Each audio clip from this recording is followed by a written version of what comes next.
Let's talk about Pakistan. अभी के लिए क्या ज़रूरत है सुप्रीम कोर्ट की? सीधी सीधी बना लेते हैं हम इस Punjab supreme court, Sindh supreme court, penultimate वो भी होगी। So what's the point? Why have a supreme court? There is provincial legislation and there is federal legislation. हाँ. So federal जो है takes into account the entirety of Pakistan. हाँ. So सारे एक के अंडर आए, that like emphasizes the idea कि आप governed by one body. ठीक है, सही है, बिकॉज एग्जैक्टली फेडरेशन का जो है, plus you need a court of ultimate jurisdiction जो कि तमाम प्रोविंसेस पे भी करे। पंजाब सुप्रीम कोर्ट तो सिंध के अंदर तो नहीं इम्पोज करवाने लगी ना, जो क्रॉस टेरिटोरियल मामलात हैं। इसीलिए स्टेट्स और प्रोविंसेस के दरमियान जो डिस्प्यूट्स हैं उसकी ओरिजिनल ज्यूरिसडिक्शन सुप्रीम कोर्ट में भी दी गई है, अगर गवर्नमेंट्स के आपस में डिस्प्यूट्स हों और ये करने के लिए। अमेरिका के अंदर वैसे, लेकिन अगर आप एक देखें तो जो फेडरल ऑफेंसेस हैं या फेडरल जो सज़ाएं वगैरह हैं उनके कोर्ट्स भी अलहदा हैं, नीचे से शुरू होते हैं। यहाँ पे पाकिस्तान में आपको एक चीज़ कॉमन नज़र आएगी कि नीचे वाले लेवल के ऊपर शुरू तो इधर से ही होता है, शुरू एज एन प्रोविंशियल कोर्ट्स के अंदर ही होता है, राइट? बिकॉज सेशन कोर्ट ये करके वो करके ऊपर जब आपके दूसरे मामलात वगैरह अनलेस ओरिजिनल ज्यूरिसडिक्शन में है, एपलेट ज्यूरिसडिक्शन प्रोविंसेस से ही उठ के आ रही होती है या कैपिटल टेरिटरी वगैरह से। तो हमारे और उनके दरमियान थोड़ा बहुत ये भी है, वहाँ पे सब्जेक्ट मैटर पे भी डिस्प्यूट होता है कि कोई इस नौयत की चीज़ वगैरह, अगर किडनैपिंग है या अगर आप एक स्टेट से दूसरी की बाउंड्री क्रॉस करके दूसरे में चले गए, फिर फेडरल गवर्नमेंट उसमें पड़ सकती है।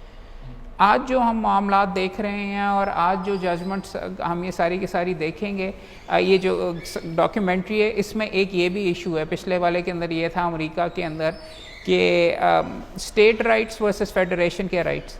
अमेरिका जब इब्तदा के अंदर अमेरिका का बना या यूनाइटेड, अमेरिका का क्या नाम है असल में? व्हाट इज़ यूएसएस, यानी कि स्टेट्स हैं, स्टेट्स का वजूद बरकरार है। We are not provincial, Pakistan provincial country, वहाँ पे United States of America, because इब्तदा में स्टेट्स ही थी, 12 स्टेट्स थी या 18 स्टेट्स थी जिन्होंने अंग्रेज़ को मार भगाया।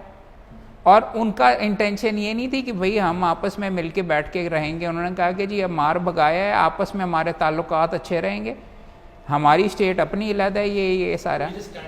हाँ, वी स्टैंड यूनाइटेड। मगर वो जो उनका ओरिजिनल था सेटअप वगैरह, वो उन्होंने फिर डिक्लेरेशन ऑफ इंडिपेंडेंस और ये सारे का सारा करके यूनाइटेड स्टेट्स ऑफ अमेरिका उनको कॉन्स्टिट्यूट करनी पड़ी, बिकॉज उन्होंने ये फील किया। पिछली आपने अगर एपिसोड देखी होती तो उसके अंदर वो बता रहे थे कि जी वॉर, रेवोल्यूशनरी जो वॉर थी वहाँ पे उसके अंदर जो जंग हो रही थी, एक जगह थी वैली फोर्ज, वहाँ पे अमरीकी फ़ौज जिसके अंदर जॉर्ज वाशिंगटन उनका जो सदर बाद में बना, जो उनका मेन जनरल था, उसकी फ़ौज थी। उसकी फ़ौज में जो बंदा चीफ जस्टिस बना जॉन मार्शल भी वहाँ पे मौजूद था। बर्फ़बारी बड़ी हो रही थी, उनके पास कपड़े तक नहीं थे। जिस स्टेट के पास जाके कहते थे कि पैसे दो जूते ख़रीदने ही है, वो कहते थे हम क्या करें, हमने नहीं करना ये आपके साथ, हम वो पैसे नहीं देते थे। तो वहाँ पे जाके उन्होंने फील किया बहुत ज़्यादा कि एक सेंट्रल अथॉरिटी होनी चाहिए जिसकी हम फ़ौज हों और जो पैसे भी जनरेट कर सके। तो अगर आप फॉर एग्ज़ाम्पल जाके फेडरेशन के कॉन्सेप्ट्स वगैरह आगे जाके पढ़ेंगे तो one thing you will definitely notice in all of this is कि आर्मी, नेशनल डिफेंस, मुल्क का डिफेंस और साथ फॉरेन अफेयर्स फेडरेशन को ही दिए जाते हैं, यूनाइटेड ताकि फ्रंट पेश किया जाए।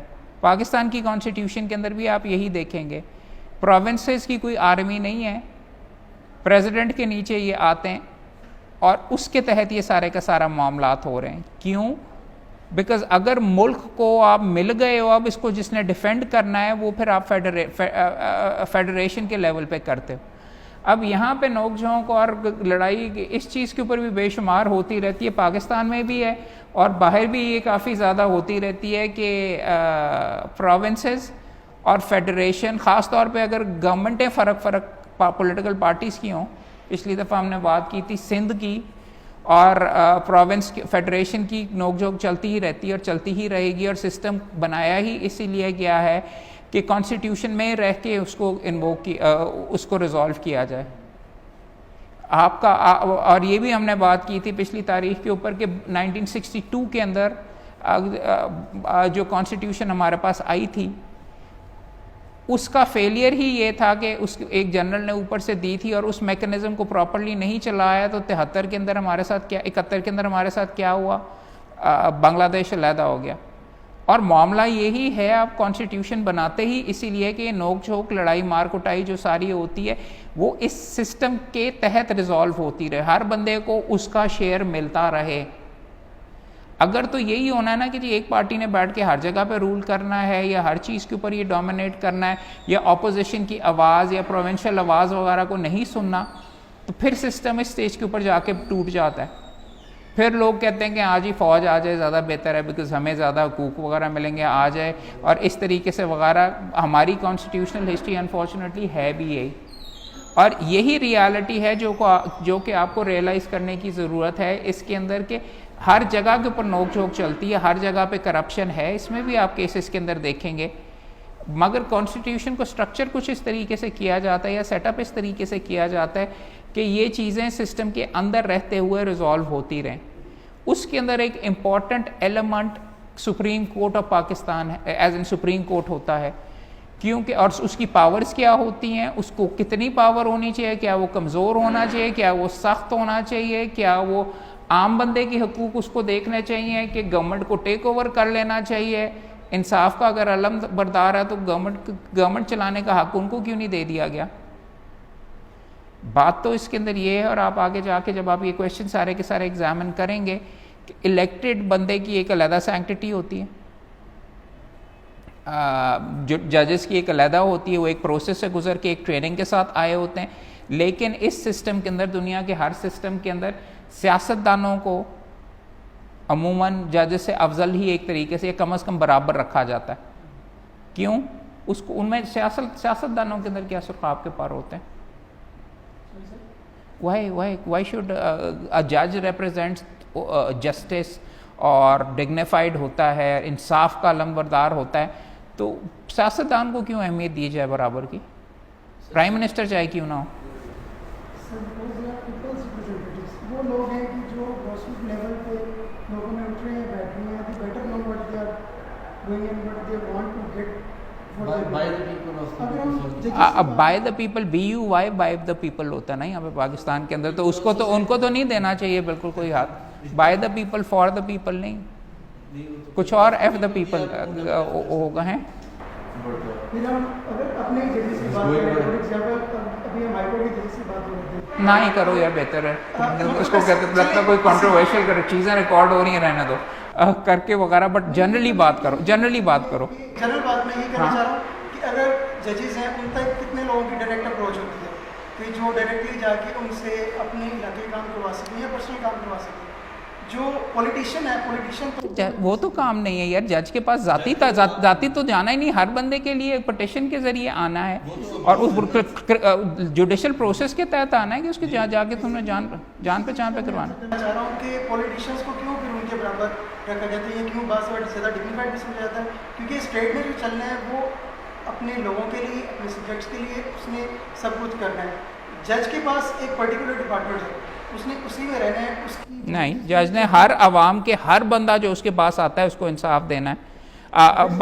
MNA ने तो नहीं, MPA ने तो जड़ा उसका जानने वाला है वो तो ज़्यादा ये भी देखेगा कि यार मेरी बरादरी का इसने मुझे वोट दिया था कि नहीं दिया था, ये मेरे इस धड़े का है कि PMLN का है कि PML काफ का है, तो मैं इसकी क्यों मदद करूं। जबकि जज is suppose to go ahead and provide इंसाफ to everyone, would he not be a better person? Because अवाम के जो नुमाइंदे करते हैं, अवाम के नुमाइंदे नीचे के ऊपर लेवल के ऊपर तो यही करते हैं। इसीलिए मैं आपसे एक दोस्तों से ये पूछता हूँ, और ये मेरे दोस्त जो भी मेरे दफ्तर को ज्वाइन करते हैं उनसे इब्तिदा के अंदर सारों से मैं एक ही सवाल करता हूँ कि जी भाई से मैंने ₹1 करोड़ उधार ले लिए, राइट, और मैंने कहा जी महीने तक मैं वापस कर दूंगा। जब तुम महीने के बाद पैसे मेरे से वापस लेने आए, मगर भाग जाओ, मैं मेंबर बार काउंसिल हूँ, मैं नहीं पैसे देता, जो मर्जी कर लो जाके, तुम क्या मेरा पुट लोगे? ठीक है। अब सवाल मेरा आपके सामने ये आने लगा है, और सवाल मैं ये पूछने लगा हूँ कि भाई एक वकील के पास क्यों जाता है, और वकील के पास जाके मुकदमा क्यों करता है, वो मोहल्ले के बदमाश के पास क्यों नहीं जाता, और या फिर वो उसको कहते हैं अपने लोकल MNA MPA या उसके पास जाके ये मामला क्यों नहीं रिजॉल्व करवाता, कोर्ट क्यों जाता है? वो भी हैं जो कि उनके पास चले जाते हैं. This is exactly what I think Ahmed was pointing out कि the people who say they don't have faith in judiciary, वो उनको जो बात पता है, इवन दो ड्यू प्रोसेस को आप फॉलो करते हैं, they think it's stretched out. नहीं, मैं आप मेरे सवाल का पहले आप जवाब दीजिए. ये वाली जो ये चीज़ें हैं वगैरह, ये बाद में बात. Why does someone go to court? Court क्यों जाते हैं, आप बताइए. सर इसमें सबसे पहले जब मुझे पता होगा मुझे पुलिस है साथ में बात मौसम में कुछ भी नहीं. तो आप नहीं एक सेकंड, जस्टिस के लिए जाए. नो, जस्टिस क्या चीज़ होती है भाई? वो बंदा किस चीज़ के लिए, तुम्हारा वो एक ही एग्जांपल दे रहे थे, या कोई बंदा जो रिकवरी करवाने के लिए जाता है वो क्या चीज़ चाह रहा होता है? नहीं, आप बताइए. सर आई थिंक ये पावर्स हैं जो डिवाइड की हुई हैं. अब जैसे एमएनएज हैं वो एग्जेक्टिव्स हैं, उनकी अपनी पावर्स हैं. नहीं, लेकिन कोर्ट क्यों जाता है? अगर एमएनए उसको पैसे दिलवा सकता है उसकी जेब के अंदर, वो बंदा क्या चाहता है? वो चाहता है कि मेरी जेब, वो ना वो डिग्री चाहता है ना वो मुकदमा जीतना चाहिए. वो चाहता है कि मैंने जो पैसे दिए थे वो, और अगर कोई मार्कअप है, मेरी जेब के अंदर पहुंचाओ. आपकी वकालत या आपका जो सारे का सारा प्रोसेस है इसीलिए बना हुआ है कि उसकी जेब के अंदर पैसे वो चाहता ही है कि वो मिल जाए. ना उसको वकील की फ़ीस देने का शौक़ है, ना उसको 5 साल मुकदमे लगाने का. लेकिन क्यों मुकदमा किया जाए और क्यों मुकदमा करके उसको उसकी जेब में पैसे डल, वो कोर्ट क्यों आता है रिकवरी के लिए? किस चीज़ के लिए अथॉरिटी? लास्ट रिजॉर्ट उसके पास यही है. सॉरी, लास्ट रिजॉर्ट यही है कि ड्यू प्रोसेस फर्स्ट रिजॉर्ट है भाई, लास्ट नहीं. बट क्यों है? सर लीगल तो लास्ट भी यही है. आई अंडरस्टैंड, बट व्हाई यार? Why, what does that person want? Court के पास क्या चीज़ है जो कि ability to decide. No, decision is not relevant. उसकी डिसीजन कागज़ का टुकड़ा होता है, उठा के बाहर फेंक दो. नहीं, बट सर वो इम्प्लीमेंट करते हैं. ये इंपॉर्टेंट चीज़ है ना, समझने की ये ज़रूरत है. और आपको जिस नुक्ते के ऊपर मैं लाना चाह रहा हूँ, in a sense you can say government के बारे में भी अगर आप पॉलिटिकल थ्योरी पढ़ें तो courts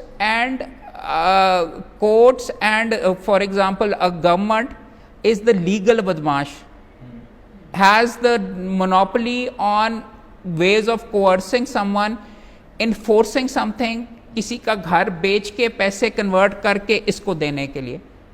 That is why you go to court, because court has power. Decision तो पहली स्टेप है, वो तो उसके बारे में भी अभी बात कर लेते हैं. But the reason people go to court is court execute कर सकती है अपने ऑर्डर्स को. जो बंदा एग्जीक्यूट नहीं कर सकता, ज़्यादा से ज़्यादा मैंने कहेगा कर काम यार, कर नहीं होगा. He doesn't have a mechanism to sell that person's property legally. He does not have the mechanism उस बंदे के बैंक अकाउंट्स को एग्जीक्यूशन के अंदर अटैच करने के लिए. He does not have the property to put the man in civil prison की जी उसके अगेंस्ट ये करो. समझने की इसमें ये ज़रूरत है. और ये सारे की सारी जो गुफ्तगू हम आपस में कर रहे हैं कि वकील इसलिए करता है मुकदमा जीतने के लिए, या वो इसलिए नहीं करता कि मुकदमा जीत के डिग्री मैंने अपने दीवार पे लगा दी तो उसको कुछ नहीं मिला, फीस भी दे दी और नुकसान हो गया. वकील आप उसको उसके पैसे कानूनी तरीके से दिलवा सकता है. और वो मैकेनिज़्म सारे के सारे जिनके ज़रिए रिकवरी होनी होती है एग्जीक्यूशन के, वो उनके पास है. राइट, क्रिमिनल साइड के ऊपर गो जाके आप अपने, अगर किसी ने आपकी फैमिली में कत्ल किसी का कर दिया है तो आप उसको गोली भी मार सकते हैं. मगर उसको फांसी देना या उसको सज़ा देने का कानूनन हक सिर्फ एक बंदे के पास है, गवर्नमेंट के पास है या स्टेट के पास है. इसलिए वो मैकेनिज्म वहाँ पे सेटअप किया गया. तो आप एक स्टेप आगे, decision is not all that important. पहली तारीख के ऊपर जज क्यों नहीं डिसाइड कर देता कि जी हाँ यार इसने मुझे प्रॉपर्टी के डॉक्यूमेंट्स भी दिए हुए, मैंने इसको अपने सारे के सारे ठीक ही कह रहा होगा. तो why does he have to do a trial by the way? भाई मेरे सामने वो उठा के कागज़ ले आया जिसके अंदर मेरी प्रॉपर्टी के डॉक्यूमेंट्स भी हैं, अंगूठा भी मेरा लगा हुआ है, चेक भी मैंने उसको दे दिए हुए हैं वगैरह. मैं पहली तारीख के ऊपर क्यों नहीं डिसाइड कर देता उसके फेवर में? जा करूँ मैं? अगले बंदे का राइट है टू बी हर्ड. क्यों? उसने पैसे लिए हुए तो देता क्यों नहीं? उसको क्या सुनने की ज़रूरत है? सर बताएगा क्यों नहीं? जज को तो उससे क्या फ़र्क पड़ता? उसने कहा मैं दूंगा, वहाँ पे मुआहदे में लिखा हुआ. Why does a judge? So for example वो उसको डिनाई करता है, वो कहता है मुआहदा जो है जाली है. ये है ना कि you don't know whether the plaintiff is telling the truth or not. जज को तो नहीं पता. You have to break these things down. शौकिया आप नहीं सारे का साका समरी जूरिस फॉर एग्जांपल बैंकिंग केसेस के अंदर समरी मैकेनिज्म या ऑर्डर 37 का जो सीपीसी के अंदर है वो मैकेनिज्म इसलिए लिखा हुआ है कि अनडिस्प्यूटेड नौयत के डॉक्यूमेंट्स होते हैं, नेगोशिएबल इंस्ट्रूमेंट्स होते हैं, साइन किए होते हैं, प्रॉपर्ली एग्जीक्यूट होते हैं, तो वहाँ पे समरी ट्रायल होता है, वो कहते हैं जल्दी कर लो, एंड विच पैसे लेते हैं तो वापस क्यों नहीं करते, वादा किया है।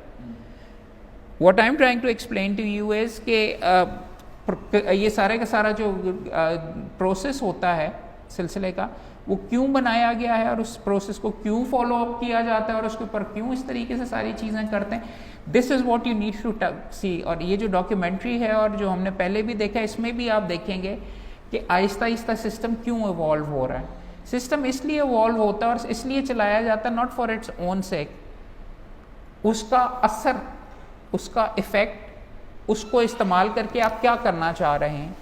अमेरिकी कॉन्स्टिट्यूशन अगर आप पढ़ेंगे तो अमेरिकी कॉन्स्टिट्यूशन के अंदर इब्तदा के अंदर उनको किससे, अमेरिका जब बन रहा था तो उनको सबसे ज़्यादा तकलीफ़ किससे थी और किस चीज़ से वो सबसे ज़्यादा डरते थे? यानी बादशाह से या अंग्रेज़, उसके ऊपर उन्होंने उसको फारिग करवाना था। तो आप बादशाह की हर जगह पे मर्जी चलती थी। तो अगर आप अमेरिकी कॉन्स्टिट्यूशन पढ़ेंगे और उनका सुप्रीम कोर्ट का पॉइंट ऑफ व्यू देखेंगे, आप वहाँ पे कंसिस्टेंटली ये देखेंगे कि उन्होंने चेक्स एंड बैलेंसेस का सिस्टम रखा हुआ है, क्योंकि वो नहीं चाहते थे कि उनकी कांग्रेस बादशाह बन जाए या उनका प्रेसिडेंट बादशाह बन जाए। प्रेसिडेंट के पैसे कंट्रोल करती है कांग्रेस, कांग्रेस ने साइन करवाने होते हैं सदर से कानून बनाने के लिए, और 15 इस तरीके की इस नौयत की सारी चीज़ें होती। तो वहाँ पे for example in certain circumstances England के अंदर क्या है, कौन सुप्रीम है? इंग्लैंड की कॉन्स्टिट्यूशन, पार्लियामेंट, पार्लियामेंट्री सुप्रीमेसी का कॉन्सेप्ट वहाँ पे इंट्रोड्यूस किया हुआ है। वहाँ पे रिटर्न नहीं, वो चाहते हैं कि पार्लियामेंट सारे का सारा कर ले। अब वहाँ पे तो इतने ज़्यादा checks and balances compare to America नहीं है। आपने भी यहाँ पे ये देखना है, और ये जब सारी की सारी चीज़ें आप देखेंगी और इन चीज़ों के साथ सुप्रीम कोर्ट उनका उलझ रहा है, चेक्स एंड बैलेंसेस की हमें ज़रूरत है कि नहीं। अब जिस मुआशरे के अंदर बेशुमार करप्शन मौजूद है, यू विल टर्न अराउंड से कि यार अच्छा है, चेक्स एंड बैलेंसेस होने चाहिए। इसके दूसरे बरअक्स कई बंदे आके ये कहते हैं कि जी डिक्टेटरशिप बड़ी अच्छी है क्योंकि एक ही बंदा होता, कम तो होता ना, जिस तरीके से जिस डायरेक्शन के अंदर उस डायरेक्शन के अंदर ही चलता रहे वगैरह, ये यहाँ पे चेक्स एंड बैलेंसेस नहीं होने चाहिए। बिकॉज अगर आप फॉर एग्जांपल अमेरिका के अंदर भी एक बड़ी अजीब इस डॉक्यूमेंट्री में आपको चीज़ नज़र आएगी कि जब आम बंदे के हकूक सलब किए जा रहे थे अमीरों के फेवर के अंदर और सुप्रीम कोर्ट अंगूठा लगाती थी अमरीकी, तो अमेरिका ने बहुत तरक्की की। अमेरिका ने सारी तरक्की तब की जब अन्यवा ये सारे का सारा हो रहा था। पाकिस्तान को अगर आप जाके फॉर एग्जांपल एग्जामिन करना शुरू कर दें तो हमारी इकोनॉमिक डेवलपमेंट पीक के ऊपर कौन से टाइम पीरियड के अंदर थी? अयूब खान वाज अ, तो दिस इज़ अ क्वेश्चन जिसकी टेंशन यहाँ पे आपको नज़र आएगी। आपने वर्कर्स के फंडामेंटल राइट्स आपने आगे लेके जाने कि आपने इंडस्ट्रियलिस्ट के फंडामेंटल राइट्स को आपने करना है, आपने मिनिमम वेज को सपोर्ट करना है। अमेरिका में अब आप सारी चीज़ें देखी नहीं किए गए। जहाँ जो कानून बनता था कि वर्कर्स को ये हकूक दें, वो उड़ा के वो साइड के ऊपर मार देता था कि नहीं यार। और उनका मुल्क बहुत ज़्यादा एडवांसमेंट उन्होंने की। चाइना के अंदर क्या डेमोक्रेटिक सिस्टम है? डंडे के जोर के ऊपर क्या वहाँ पे फंडामेंटल राइट्स बहुत ज़्यादा हैं, मगर वो अब कह रहे हैं कि सारों से मगर वो आ गए हैं। तो these are things you have to decide. Now on the other hand you can also turn around and say, and you can argue कि प्रोग्रेस इज़ नॉट एवरीथिंग। अवाम के हकूक भी बहुत इम्पॉर्टेंट हैं, आपकी क्वालिटी ऑफ लाइफ, आपके जो मुख्तलिफ इस्लाम के जो प्रिंसिपल्स हैं, फंडामेंटल राइट्स के जो प्रिंसिपल्स हैं, वो सारे के सारे बराबर हैं, अफजल हैं। आपकी कॉन्स्टिट्यूशन के अंदर उनका एक लेवल दिया गया। ओके, देखिए आज की डॉक्यूमेंट्री एक 4 पार्ट की जो ख़ास तौर पे जो दोस्त नए आए हैं उनके लिए मैं ये बता रहा हूँ। पिछली तारीख के ऊपर पिछले हफ्ते पिछले बुध के दिन हमने एक डॉक्यूमेंट्री शुरू की। अमेरिका में एक गवर्नमेंट का इदारा है PBS के नाम से, पब्लिक ब्रॉडकास्टिंग कॉरपोरेशन या सोसाइटी है, पता नहीं जो भी होगा, PBS के नाम से, जिन्होंने एक अमेरिकन सुप्रीम कोर्ट के ऊपर 4 पार्ट्स की डॉक्यूमेंट्री बनाई। बहुत अच्छी डॉक्यूमेंट्री है और इस लिहाज से भी अच्छी है कि वो अमेरिकी एक्सपीरियंस, उन बंदों के चेहरे दिखाते हैं उनके स्लेव्स की जिनके ख़िलाफ़ डिसाइड हुआ, जो जज साहिबान थे, किस तरीके से हुआ, किस ग्राउंड के ऊपर, बहुत ज़बरदस्त इस लिहाज से भी है कि इट ह्यूमनाइजेस।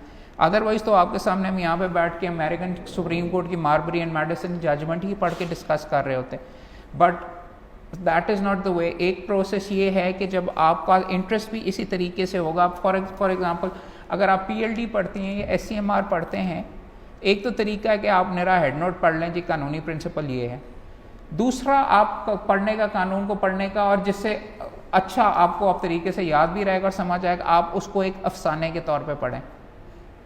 कैरेक्टर्स हैं, डाइवोर्स का मामला है, इनहेरिटेंस का है, ये बंदा है, इस बंदे ने अपने चाचे के पुत्र के ऊपर ये मुकदमा किया, उसने आगे से ये कहा कि जी गिफ्ट डीड जाली बना हुआ था, ये वगैरह, इस तरीके से नीचे गए तो नीचे हार गए, फलां जज साहब ने इस नुक्ते के ऊपर डिसाइड किया, फिर अपील में गए, फिर रिवीजन में गए, फिर CPLA में गए, और इस नुक्ते के ऊपर कौन जज साहबान बैठे थे, वकील साहबान कौन से थे, फलां ने ये आर्ग्यू किया, फलां ने ये आर्ग्यू किया, ये पूरे का पूरा ड्रामा आपके सामने मौजूद है। लॉ में अगर आपने इंटरेस्ट बनाना है और अगर आपने इसको दिल से पढ़ना है, कई आपको वकील ऐसे मिलेंगे कि मेरे अब्बा जी फॉर एग्ज़ाम्पल, यार मोहम्मद 65 सुप्रीम कोर्ट के अंदर जुल्ला साहब ने ये लिखा था, ये किया था, मैं उनकी शक्ल देख रहा था कि इनको कैसे याद है, इतने सालों के बाद कैसे याद है, यार फलां का था वो, उसका बंदे का वो कोई था, इस नाम से मुकदमा होगा, उनको कैसे याद होता है कि उन्होंने इस लेवल पे पढ़ा हुआ, वो मेरे हेड नोट्स के ऊपर वकालत नहीं करते रहे, वो अभी भी बैठ के मेरे वालिद साहब अपना रजिस्टर अपडेट करते हैं। 75 साल के अल्लाह के फजल माशाल्लाह से ज़्यादा हो गए, 50 साल इस प्रोफेशन के अंदर हो गए, उनको इतनी ज़रूरत नहीं है, लेकिन वो एडिक्शन के लेवल के ऊपर ये सारे का सारा काम करते हैं, बीमार भी होते हैं तो दफ्तर आते हैं। आप दोस्तों के साथ ये गुफ्तगू करने का, लेक्चर देने के बदस्तूर में बोल ही जा रहा हूँ, लेकिन बताना मैं ये चाह रहा हूँ, लॉ को आप इस लेवल के ऊपर पढ़ेंगे तो आपका इंटरेस्ट डेवलप होगा और बरकरार रहेगा, और आप भी उसी तरीके से इसको आगे लेके जाएंगे।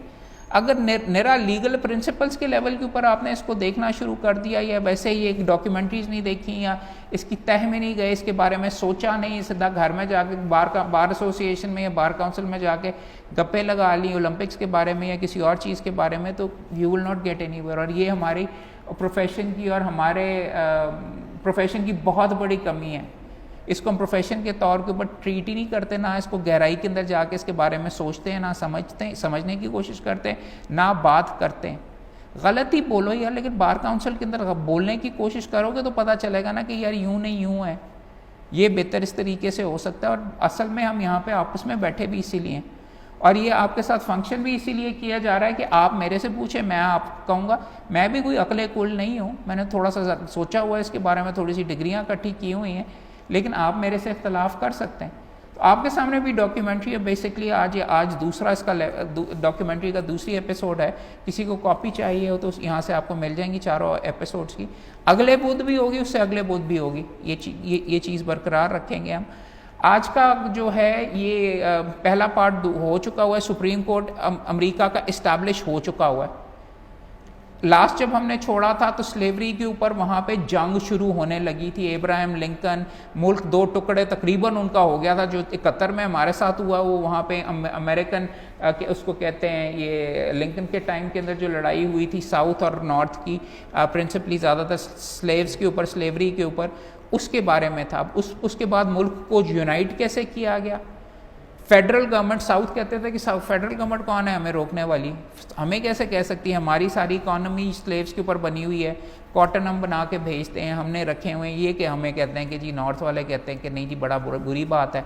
इस तरीके से इसका आपको यहाँ पे भी मिल सकता है कि बलोची और पाकिस्तान के अंदर भी आप इक्विवेलेंट्स देख सकते हैं। बलोची सिंधी कहते हैं कि जी पाकिस्तान, वो पंजाबी ऊपर से पानी के अंदर से हमारी बिजली निकाल के नीचे हमें भेज देते हैं जब रिवर्स के अंदर आते हैं। डैम नहीं बनने, ये नहीं बनने, वो नहीं बनने, कॉन्स्टिट्यूशन के प्रॉब्लम्स, आपस में लड़ाइयाँ होती रहती हैं। अमेरिकी सुप्रीम कोर्ट में आप देखेंगे कि उसने किस तरीके से इसको बेहतरी की तरफ लेके गए और किस तरीके से इसको डेवलप किया आगे। और भी आप इसके अंदर और चीज़ें भी देखेंगे। कल पिछली दफ़ा तारीख के ऊपर हमने बात की थी पाकिस्तान कोर्ट के अंदर जुडिशल एक्टिविज़म की। जुडिशल एक्टिविज़म का ऑपोजिट क्या होता है, कोई बता सकता है? जुडिशल रिस्ट्रेंट की थ्योरी कही जाती है कि जी आप सही कह रहे हैं। आप इसके अंदर भी और से देखेंगे, अमेरिकी सुप्रीम कोर्ट के बारे में एक जज साहब जिन्होंने इन्वेंट एक तरीके से कहा जाता है, ओलिवर वेंडल होम्स, जुडिशल रिस्ट्रेंट के बारे में, उसने तो यहाँ तक कह दिया था कि जी अगर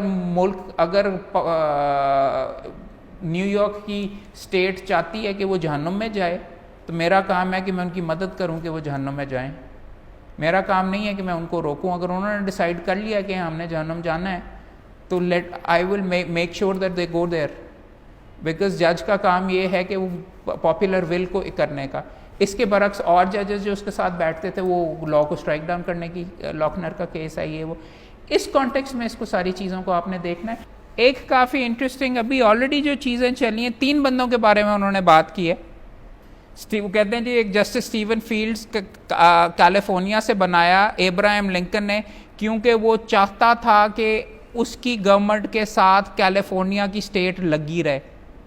अब आप कह सकते हैं ये किस किस्म की कंसिडरेशन थी, बिकॉज आई मीन यहाँ पाकिस्तान के अंदर फॉर एग्जांपल ये भी आप सुप्रीम कोर्ट के बारे में कहते हैं कि सीटें मुख्तस हुई हैं कि इस प्रोविंस की इतनी रिप्रेजेंटेशन कम से कम होनी चाहिए। इस दफ़ा सिंध से जाना है, इस दफ़ा इधर से आना है।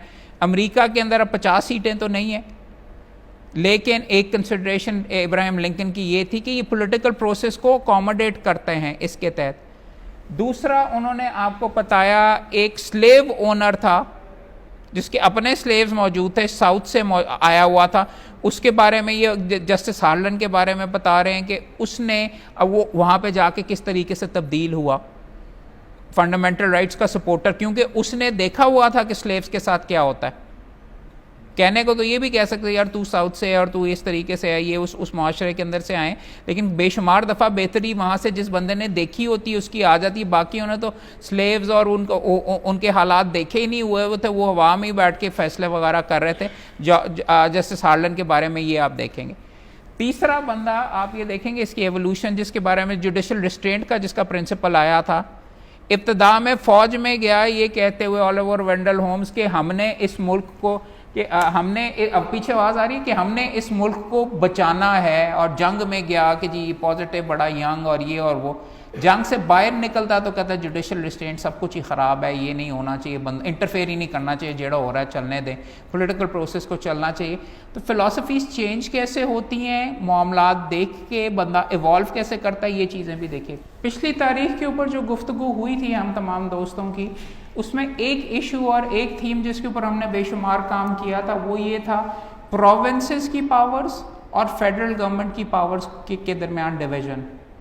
अमेरिका में जैसे अभी हम थोड़ी देर पहले बात हो रहे थे, अमेरिका के अंदर ये मामला और ये वाला सिलसिला शुरू हुआ था कि इब्तदा में प्रोविंसेस या वहाँ पे स्टेट्स जिनको कहते हैं वो अपने आप को एक यूनाइटेड स्टेट्स तो थी, लेकिन अपने आप को एक तरीके से तकरीबन अलग-अलग ममालिक उन्होंने समझा हुआ था।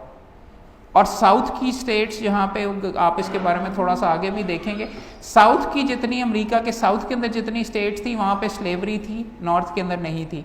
नॉर्थ वाले लेक्चर करते रहते थे कि नहीं है, वो कहते थे तुम कौन होते हो, हम स्टेट्स हैं, नीचे हम अलहदा ममालिक हैं, तो हमारी पावर्स हैं, हम अब जो मर्जी करें यहाँ पे। इसी नुक्ते के ऊपर ये लड़ाई हुई। अब इसका कॉन्टेक्स्ट आगे जो 70 साल की जो एवोल्यूशन दिखाएंगे उसमें आप ये समझेंगे और ये चीज़ आप उसके अंदर देखेंगे। अमेरिका के अंदर जब जीत गई फेडरल गवर्नमेंट तो उसने 14th अमेंडमेंट पास की कि भाई अब सिटीजन्स के लिए हम इन्फोर्स करेंगे सिटीजन के राइट्स स्टेट्स के खिलाफ, राइट। सो स्टेट्स की जो वायलेशंस होगी, अगर कोई कानून वगैरह बनाएगा तो फेडरल गवर्नमेंट ने ऊपर ले लिया।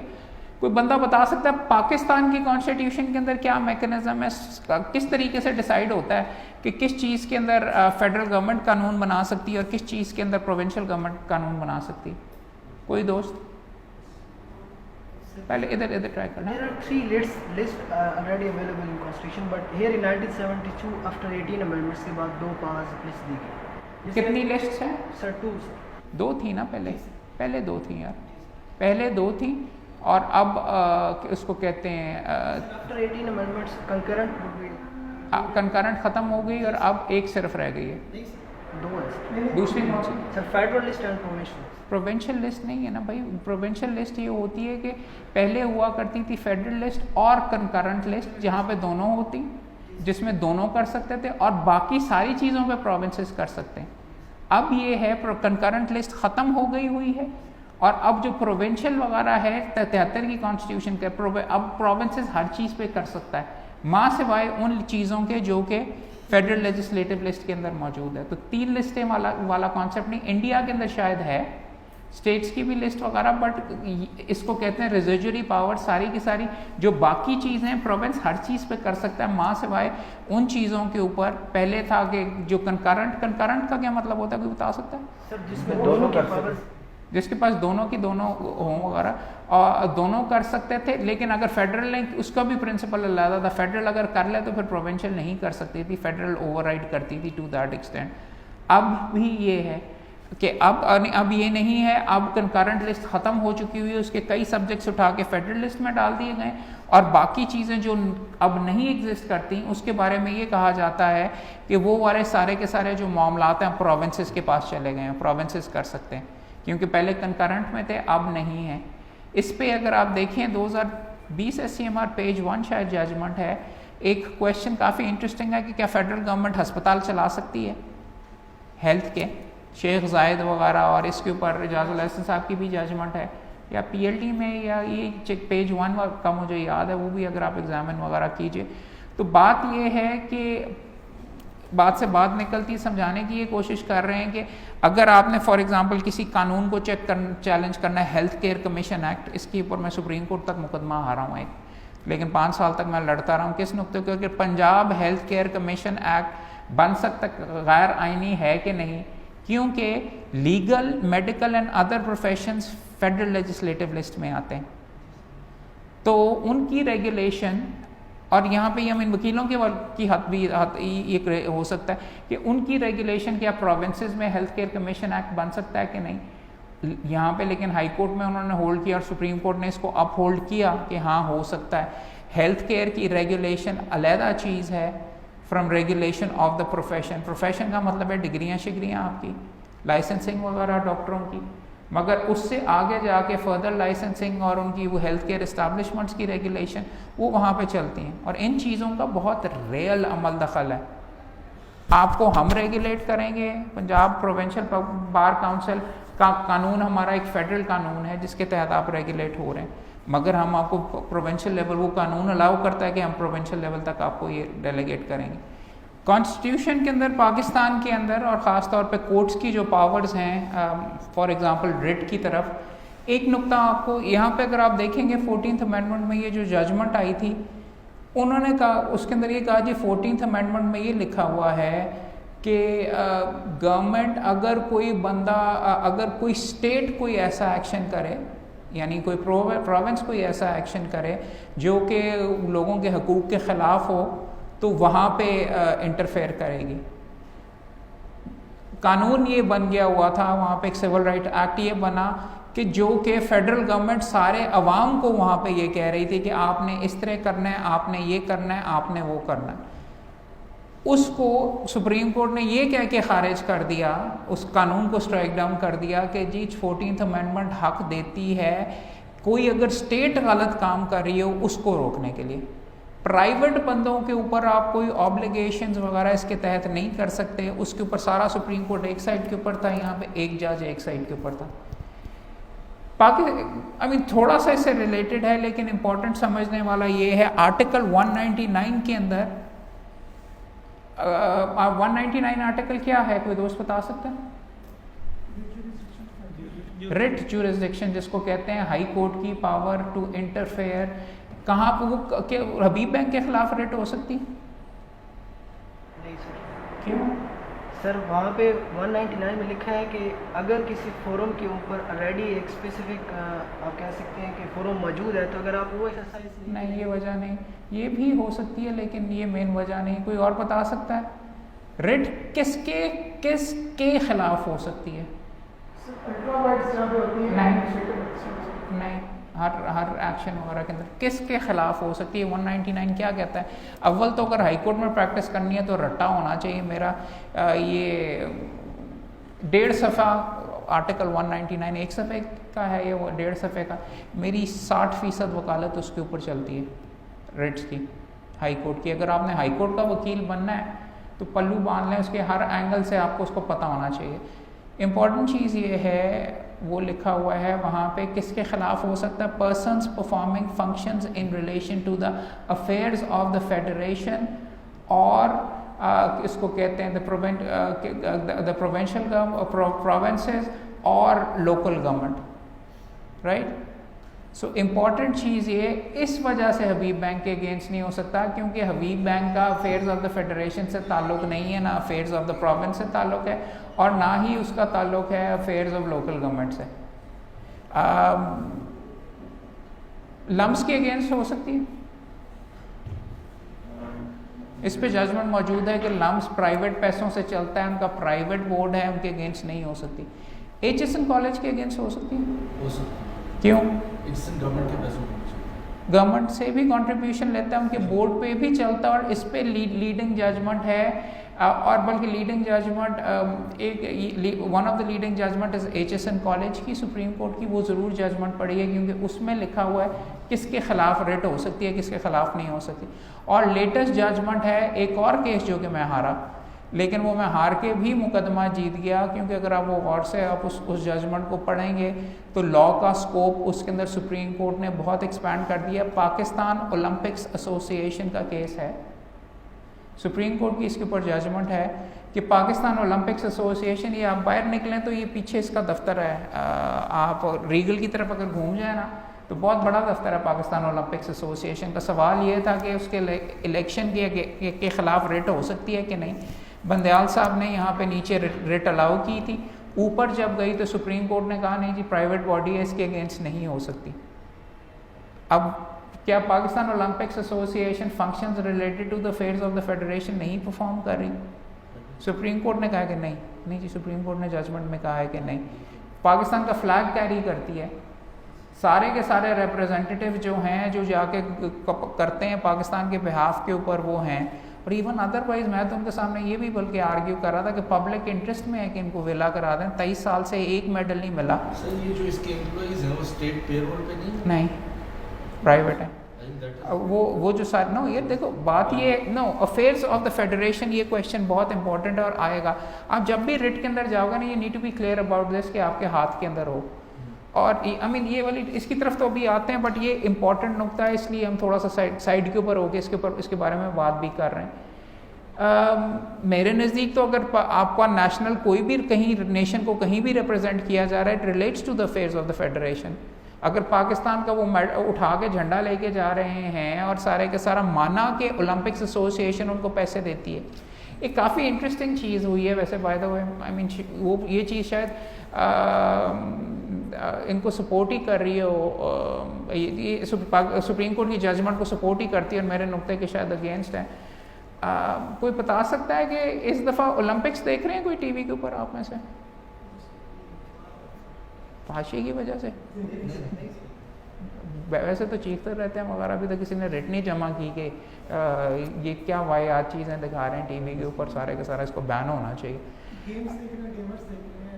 गेमर्स देख रहे हैं, चलो नहीं बात ये है, कोई दोस्त बता सकता है कि इन ओलंपिक गेम्स के अंदर रशिया अपेयर हो रहा है कि नहीं? Not as the Russian federation. वो बतौर रशिया क्यों नहीं अपेयर हो रहा? डोपिंग स्कैंडल वहाँ पे इम्पॉर्टेंट चीज़ नोट करने वाली इसके अंदर ये है कि रशिया की तरफ से इस दफ़ा उन्होंने रशिया के मुल्क को बैन कर दिया हुआ है। रशिया का मुल्क बैंड है, इसलिए कोई रशिया का फ्लैग उठा के नहीं लेके वहाँ पे फिर रहे। हाउएवर रशियन ओलंपिक्स एसोसिएशन, जिसको ROC कहते हैं, वो वहाँ पे रशियन एथलीट्स उसके थ्रू वहाँ पे इस दफ़ा compete कर रहे हैं। और अगर आप वहाँ पे कहीं भी देखें तो वहाँ पे ROC लिखा होता है रशियन एथलीट्स की जगह, एंड देयर अपेयरिंग। तो वो इस नुक्ते को सपोर्ट करता है कि फेडरेशन या मुल्क अलहदा चीज़ है और उनकी जो ओलंपिक्स एसोसिएशन अलहदा चीज़ है। बट वो आपके सामने यहाँ पे है। बोल के अभी रिसेंटली आप अखबार में भी देखेंगे, रोज़ अखबार को पढ़ें और कानून के नुक्ते से इसको जांचने की कोशिश करें। एक हफ़्ता पहले ख़बर ये आई हुई थी कि ओलंपिक्स एसोसिएशन कहते हैं कि पाकिस्तान की स्पोर्ट्स को तबाह कर दिया, ओलंपिक स्पोर्ट्स को किसने? गवर्नमेंट ने। हमारा तो कोई कसूर नहीं है, वो कह रहे थे। कहते हैं हमारा तो कोई ताल्लुक़ नहीं, ना हम ये सारे का सारा करते हैं, असल में तो ये स्पोर्ट्स बोर्ड की काहिली है, ये है सारे की सारी चीज़ें। वो आप देखेंगे इसके अंदर क्या अफेयर्स ऑफ द फेडरेशन, हाँ आर्ग्यूमेंट ये किया जा सकता है, affairs of the federation sports board देखता है। स्पोर्ट्स बोर्ड अगर जाके ओलंपिक्स एसोसिएशन से बात कर लेता है, इसका ये मतलब नहीं हो गया कि ओलंपिक्स एसोसिएशन उनका गवर्नमेंट का हिस्सा हो गई। तो स्टफ लाइक दैट, ये लीगल क्वेश्चंस हैं जिनके ऊपर आपने आर्ग्यू करना है। आर्टिकल 199 एक तरीके से अगर आप मेरे से पूछें, और ये आप इस जजमेंट को ख़ास तौर पे पढ़ें, ये जो है पाकिस्तान स्पोर्ट्स बोर्ड वाली सुप्रीम कोर्ट की, वो इस तरीके से भी क्रूशल है कि कितनी नौयत की रिटें हैं, कोई मुझे गिनवा सकता, 5 है या 6 आप कह सकते हैं। को वारंटो भी आ जाती है, डिक्लेरेशन आ जाती है, हेबियस कॉर्पस आ जाती है, मैंडमस आ जाती है, सर्चुरोराई आ जाती है, और प्रोहिबिशन आ जाती है। ये हो गए। उसके अलावा भी एक हिस्सा है 199 का, कोई बता सकता है किस चीज़ से रेफ़र करता है? आई नो आपके सामने किताबें नहीं हैं, बट रिटों के अलावा भी 199 एक और जगह पे भी उसका एक और पार्ट भी है, सी पार्ट जिसको कहते हैं, वो क्या है, कोई बता सकता है? एनफोर्समेंट ऑफ फंडामेंटल राइट्स की वहाँ पे बात की हुई है। एनफोर्समेंट ऑफ फंडामेंटल राइट्स के लिए भी हाई कोर्ट को पावर दी गई है। वहाँ पे अगर आप और मैं जो कह रहा हूँ ना कि मैं मुकदमा स्पोर्ट्स बोर्ड का हार के जीत भी गया, उसमें सुप्रीम कोर्ट ऑफ पाकिस्तान ने मेरे आर्ग्यूमेंट्स के ऊपर पहली दफ़ा उन्होंने ये एक्सेप्ट किया कि प्राइवेट बंदे के अगेंस्ट भी रिट हो सकती है। कि किस जगह पे? For enforcement of fundamental rights, वहाँ पे। वैसे जनरली दूसरी रिटें जो 6 हैं उनकी मद में नहीं हो सकती डेक्लेरेशन, वहाँ पे related to the phase of the federation. मगर जब अगर आप जाके इसको गौर से पढ़ें तो वहाँ पे एनफोर्समेंट ऑफ फंडामेंटल में लिखा हुआ है it can be issued against a person including persons performing functions in relation with the phase of the federation. तो इंक्लूडिंग का मतलब ये होता है कि वो तो हैं ही, उनके अलावा भी पर्सन्स के अगेंस्ट हो सकती है। और उस पे हम आर्ग्यू कर रहे थे कि जी प्राइवेट वाला है। तो ये मेरी काफ़ी बड़ी बीच में अचीवमेंट है, ये ज़रूर पढ़िएगा जजमेंट, जिसके अंदर पाकिस्तानी सुप्रीम कोर्ट ने कहा है कि एनफोर्समेंट ऑफ फंडामेंटल राइट्स के लिए हो सकती है। क्यों, कोई दोस्त मुझे बता सकता है? फंडामेंटल राइट्स प्रोटेक्शन जो है वो स्टेट की ड्यूटी है। यस। तो चाहे वो प्राइवेट इंडिविजुअल कोई बंदा ये नहीं कह सकता कि जी मेरे खिलाफ तो रिट नहीं हो सकती, मैंने स्लेव्स रखे हुए हैं अपने पास और मेरे खिलाफ रिट नहीं हो सकती इन्फोर्समेंट ऑफ फंडामेंटल राइट्स क्योंकि मैं प्राइवेट पार्टी हूँ। इन्फोर्समेंट ऑफ फंडामेंटल राइट्स की जब बात आएगी तो हर बंदा उसके हाथ में आएगा। रिट्स की जो दूसरी अकसाम है वो हाँ एग्जीक्यूटिव एक्शन या कोई स्टेट का एक्शन है उसको रोकने के लिए, वो भी बहुत बड़ी पावर है। और उसके अंदर वकील की अजमत वहाँ से ही आती है कि आप अकेले खड़े होते हैं, दूसरी तरफ प्राइम मिनिस्टर खड़ा होता है, आप उसको डिस्क्वालीफाई करवा सकते हैं। आप उसका लिखा हुआ ऑर्डर के नहीं इसको पकड़ के अंदर बंद कर दो, आप उसको छुड़वा सकते हैं हेबियस में।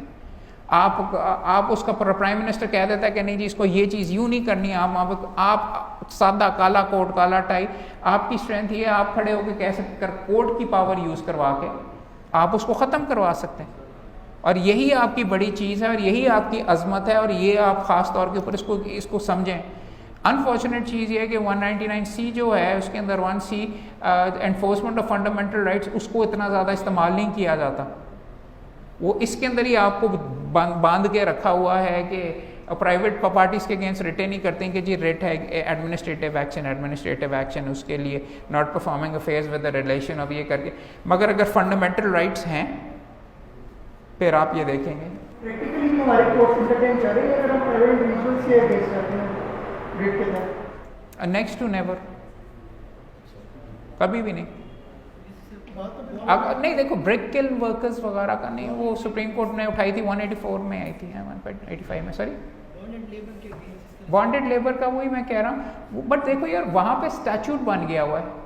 जुल्ला साहब ने एक ज़माने में ख़त उनको एक आया था, उन्होंने चीफ जस्टिस पाकिस्तान थे उसको सुओ मोटो पावर्स के अंदर उसकी कर लिया था और उसके बाद फिर गवर्नमेंट को कहा था कानून बनाया, फिर कानून बना था। तो बॉन्डेड लेबर में भी आप ये नहीं कह सकते कि प्राइवेट पार्टीज़ के अगेंस्ट, वाल आप कह सकते हैं क्योंकि मगर वो उस कानून के अंदर लिखा हुआ है कि उनके अगेंस्ट एक्शन लेंगे, राइट। उसमें और भी आ जाता है, कॉन्ट्रैक्ट्स का भी एलिमेंट आ जाता है। अब इस साइड के ऊपर ये देखना, आपको आगे जो चीज़ें दिखाने लगे हैं उसमें भी आप देखेंगे कि अमेरिका के अंदर जब तरक्की हो रही थी तो उस राइट टू कॉन्ट्रैक्ट को किस तरीके से कंसिडर किया गया। राइट्स हर बंदे के होते हैं, अमीरों के भी हैं, गरीबों के भी हैं, काम करने वालों के भी हैं और जो काम करवाते हैं उनके भी हैं। काम करवाने वाले कम होते हैं, अमीर कम होते हैं, नीचे ये है। तो यहाँ पे ये वाली टेंशन आपको नज़र आएगी। इन्फोर्समेंट ऑफ फंडामेंटल राइट्स की जब आप बात करेंगे तो किसके राइट्स यहाँ पे इन्फोर्स हो रहे हैं? पाकिस्तान में अगर आप प्रेजेंटली आप देखें तो इंक्वायरी रिपोर्ट्स भी काफ़ी है, शुगर वाली केसेस में आ रही हैं, पेट्रोलियम वाले में आ रहे हैं, प्राइस फिक्सेशन, कई कोर्ट आके कहती हैं कि जी कीमतें कम करो, ज़्यादा करो, बिजली की करो। अजहर सदीक साहब बेशुमार पटिशनें यहाँ पे करते हैं। अब वो मेंटेनेबल रेट के अंदर हैं कि नहीं, पब्लिक इंटरेस्ट के अंदर जो चीज़ें आती हैं वो होनी है कि नहीं, वो पब्लिक के इंटरेस्ट में है कि आपने प्रोटेक्ट करने इंडिविजुअल्स के राइट्स। ये वाली टेंशन पाकिस्तान के अंदर भी मौजूद है और मुख्तलिफ जगह के ऊपर।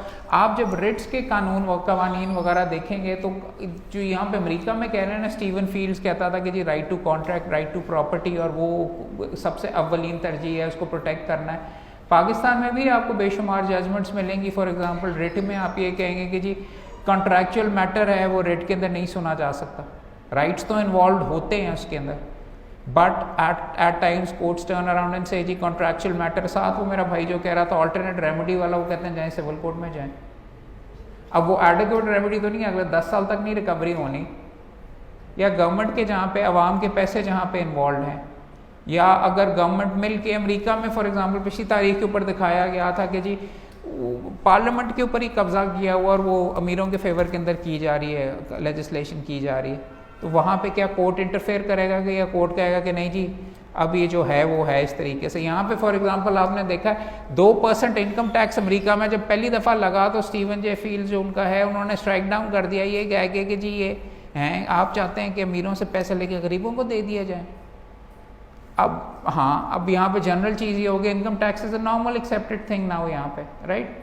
However what I am showing you is कि जी ओवर टाइम ये इवॉल्व हुआ, राइट्स के कॉन्सेप्ट भी किसको इंपॉर्टेंट करना है। अब पाकिस्तान के अंदर सबसे इंपॉर्टेंट अगर आप इस टाइम में देखेंगे और भी जो जजमेंट्स वगैरह थी, ये रॉबर बैरन्स और जो बहुत अमीर थे अमेरिका में, वो बहुत अमीर थे, उनकी अभी भी पुश्तों के पास बहुत पैसे हैं, रॉकरफेलर और ये सारे मुख्तलिफ कार्नेगी मेलन और इनके नाम पे कॉलेजेस बने हुए हैं, स्कूल्स बने हुए हैं और बड़ी बड़ी बिल्डिंगें इनके नाम के ऊपर बनी हुई हैं।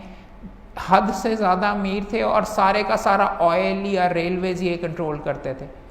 अमेरिका में फिर एंटी मोनोपली के ख़िलाफ़ ये मामला शुरू हुए। इस पर भी मेरे एक जजमेंट है रिपोर्टेड, आप चेक किए। सर मैं सारी जजमेंट अपनी में गिनवाता रहता हूँ, वैसे आप भी कहते होंगे, मैं वकील ही था ज़बरदस्त हूँ, हर चीज़ पे मेरी जजमेंट।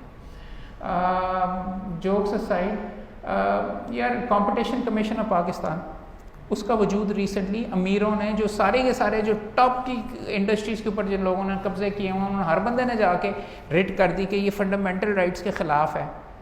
आम बंदे के राइट के किस तरीके से जी बड़ा नुकसान हो रहा है और ये हो रहा है कि जी आप फेडरल गवर्नमेंट हमें क्यों रेगुलेट करे, हमें तो लोकल लेवल के ऊपर प्रोविंसेस के अंदर रेगुलेट करना चाहिए, क्योंकि आम बंदा इस्लामाबाद जाके नहीं कर सकता। जबकि बात अलहदा ये थी कि बस बड़े बड़े सारों के पास वकील थे, हर पूरे पाकिस्तान में उन्होंने मुकदमे करके रिटें करके कंपटीशन कमीशन के वजूद को रोका हुआ, तो वो इनको फ़ाइन कर रही थी कि आप एंटी कम्पेटिटिव, आप प्राइस फिक्सेशन कर रहे हैं, ये वो तमाम मामला। अब सुप्रीम कोर्ट में इसकी अपील पेंडिंग है, सो ज़्यादा मुझे उसके बारे में शायद उसमें पेश भी हूँ, सो ज़्यादा नहीं बोलना चाहिए। यहाँ पे I was one of the lead councils जिन्होंने यहाँ पे बहस की थी और 95% तकरीबन हमारे फेवर के अंदर ही डिसीजन आई थी। जस्टिस आयशा मलिक, शाहिद जमील ख़ान साहब की और सेठी साहब की जजमेंट है, 2-1 डिसाइड हुई थी। वो जजमेंट ज़रूर पढ़ी अगर आपने पढ़ना है इकोनॉमिक अफेयर्स, नेशनल इकानमी और हाउ दैट कंपटीशन कमीशन के बारे में। उसके एक चीज़ आप वैसे देखिए, इसके अंदर अमेरिका में ठीक है सारे की सारी ये हो रही थी, सख्ती हो रही थी, ये हो रहा था और गरीब पिसे जा रहे थे, लेकिन तरक्की करके नंबर 1 के ऊपर तो वो इसी तरीके से गए। और ये बहुत अनफॉर्चुनेट चीज़ है, अगर आप जाके देखें कम मुआशरे आपको ऐसे मिलेंगे जहाँ पे हकूक़ भी प्रॉपरली सारों को दिए जा रहे हैं और वहाँ पे अन्य तरक्की भी हो रही है। चाइना का एग्जांपल आपके सामने है। क्रैक डाउन करके जब आप राइट्स के साथ ट्रेड ऑफ आप इसको कह सकते हैं कि जी आपस में जब हो रहा होता है तो तब जाके ये फंडामेंटल राइट्स से हाथ अगर खींच ले कोर्ट। यहाँ पे आप क्या देख रहे हैं, नेशनल इकोनॉमी। और एक तरीके से अगर आप ये देख रहे हैं, ये वो मुल्क है जहाँ पे आपस में जंग करके उन्होंने दिखाए हैं खबरें सारी, 6 लाख बंदे एक दूसरे के उन्होंने मार दिए। अब उसके बावजूद इस मुल्क ने इकट्ठे कैसे चलना, इकोनॉमी, नेशनल इकोनॉमी के जरिए। एक प्रोविंस का दूसरी प्रोविंस के साथ ताल्लुक, और पाकिस्तान को भी फॉर एग्जांपल, इसको थोड़ा सा बात आगे ले जाए ना, पाकिस्तान को स्ट्रांग कैसे करना है। जब आपके आपस में कनेक्शंस इंटरकनेक्टेड होंगे, आपका बलूचिस्तान के अंदर भी कॉन्ट्रैक्ट होगा, बलोची आपके यहाँ पे पंजाब के अंदर भी उनको उनके हक मिल रहे होंगे, तब ममालिक, बिकॉज हर बंदे का दूसरे से फ़ायदा हो रहा होता है। So this is one thing you also need to look into this as well. What happened in Reko Diq for example, Supreme court ने क्या किया, उसकी कॉस्ट क्या हुई, सुप्रीम कोर्ट की कंसिडरेशन क्या थी, पाकिस्तान को पैसे कितने देने पड़ रहे हैं, अब ये सारे के सारे मामला, it is a problem. Economic affairs के अंदर क्या कोर्ट्स का अमल दखल होना भी चाहिए कि नहीं होना चाहिए, ये this is a serious problem as well. माना कि हमारे बहुत लर्नड जजेस वगैरह होते हैं, मगर इकोनॉमिक पॉलिसी के अंदर क्या वो इंटरफेयर कर सकते हैं कि नहीं। बिजली की सही कीमत कितनी कीमत है, सस्ते करी जाएं ताकि वो दिवालिया हो जाए, या फिर तेल की क्या एक्चुअल कीमत है कि सस्ते करे जाएं, आप उसके अंदर सब्सिडी देते जाएं। क्या ये कोर्ट का काम है भी कि इसके अंदर डालें कि ना। बिकॉज बात तो ये है कि इकोनॉमी का या इकोनॉमिस्ट का जो काम है, कोर्ट को अपने सर के ऊपर लेना भी चाहिए कि नहीं। हाँ, जहाँ पे एक्सप्लॉयटेशन हो रही है और अन्यथा हो रही है और किसी को फ़ायदा दिलवाया जा रहा है और सारी की सारी ज़मीन उठा के किसी एक लिमिटेड तबके को आप करना चाह रहे हैं, वहाँ पे तो आप देख सकते हैं। मगर ये बहुत सीरियस क्वेश्चंस हैं कि सही जवाब देना। बिकॉज एक एग्जांपल आपके सामने रेकॉर्डिक का ही है, उसके कॉन्सिक्वेंसेस नेचुरल शुरू में तो अगर हम उस टाइम के ऊपर कहते हैं जी इतना ज़्यादा, शायद मैं भी उसको उस टाइम के ऊपर सपोर्ट कर रहा होता, बट अब जब बाद में उसके कॉन्सिक्वेंसेस नज़र आए हैं कि आपकी कॉन्ट्रैक्चुअल साख के ऊपर क्या असर हो रहा है, कभी रोजवेल्ट होटल को आपका वहाँ पे रोका जा रहा है, कभी ये कर रहा है, तो वहाँ पे कोर्ट को इंटरफेयर करना चाहिए कि नहीं, हाईएस्ट कोर्ट को करना चाहिए कि नहीं, जहाँ पे आर्बिट्रेशन क्लॉजेस है वहाँ पे करना चाहिए कि नहीं, and stuff like that. These are questions you need to take a look at. इसकी जो किताब अभी इसकी किताब की जो तस्वीर आई है, कॉमन लॉ के नाम से, ऑलिवर वेंडल होम्स की, पढ़ने के काबिल किताब है, मुफ्त मिलती है ऑनलाइन, गुटनबर्ग प्रोजेक्ट की वेबसाइट है। आप कॉमन लॉ लिखिए और ऑलिवर वेंडल होम्स लिखें तो PDF आपको मिल जाएगी। अगर आप पढ़ना चाहें खुद उतार के छाप लीजिएगा, मैं कोशिश कर रहा हूँ कौसर ब्रदर्स वाले छाप दें, या शायद यहाँ से PLJ पब्लिशिंग से ही हम छपवा लें ये मामला। ये किताब मुफ्त अवेलेबल है क्योंकि पुरानी लिखी हुई है, पढ़ने के काबिल रख। किसी ने फिल्म देखी है जजमेंट एट न्यूरमबर्ग, वो भी आपको यहाँ पे दिखाएंगे। वो है फिल्म 60s के अंदर है, ऑस्कर वगैरह भी उसके अंदर मिले थे।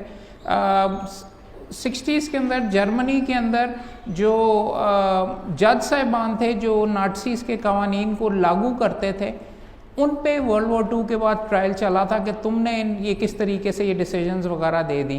तो उन्होंने स्टांस आगे से ये लिया था कि भाई ये तो गवर्नमेंट ने जो भी कानून बना दिया, हमने तो हमारा हम तो नहीं कानून बनाते, हम लागू कर रहे थे, उसके मुताबिक डिसाइड कर रहे थे।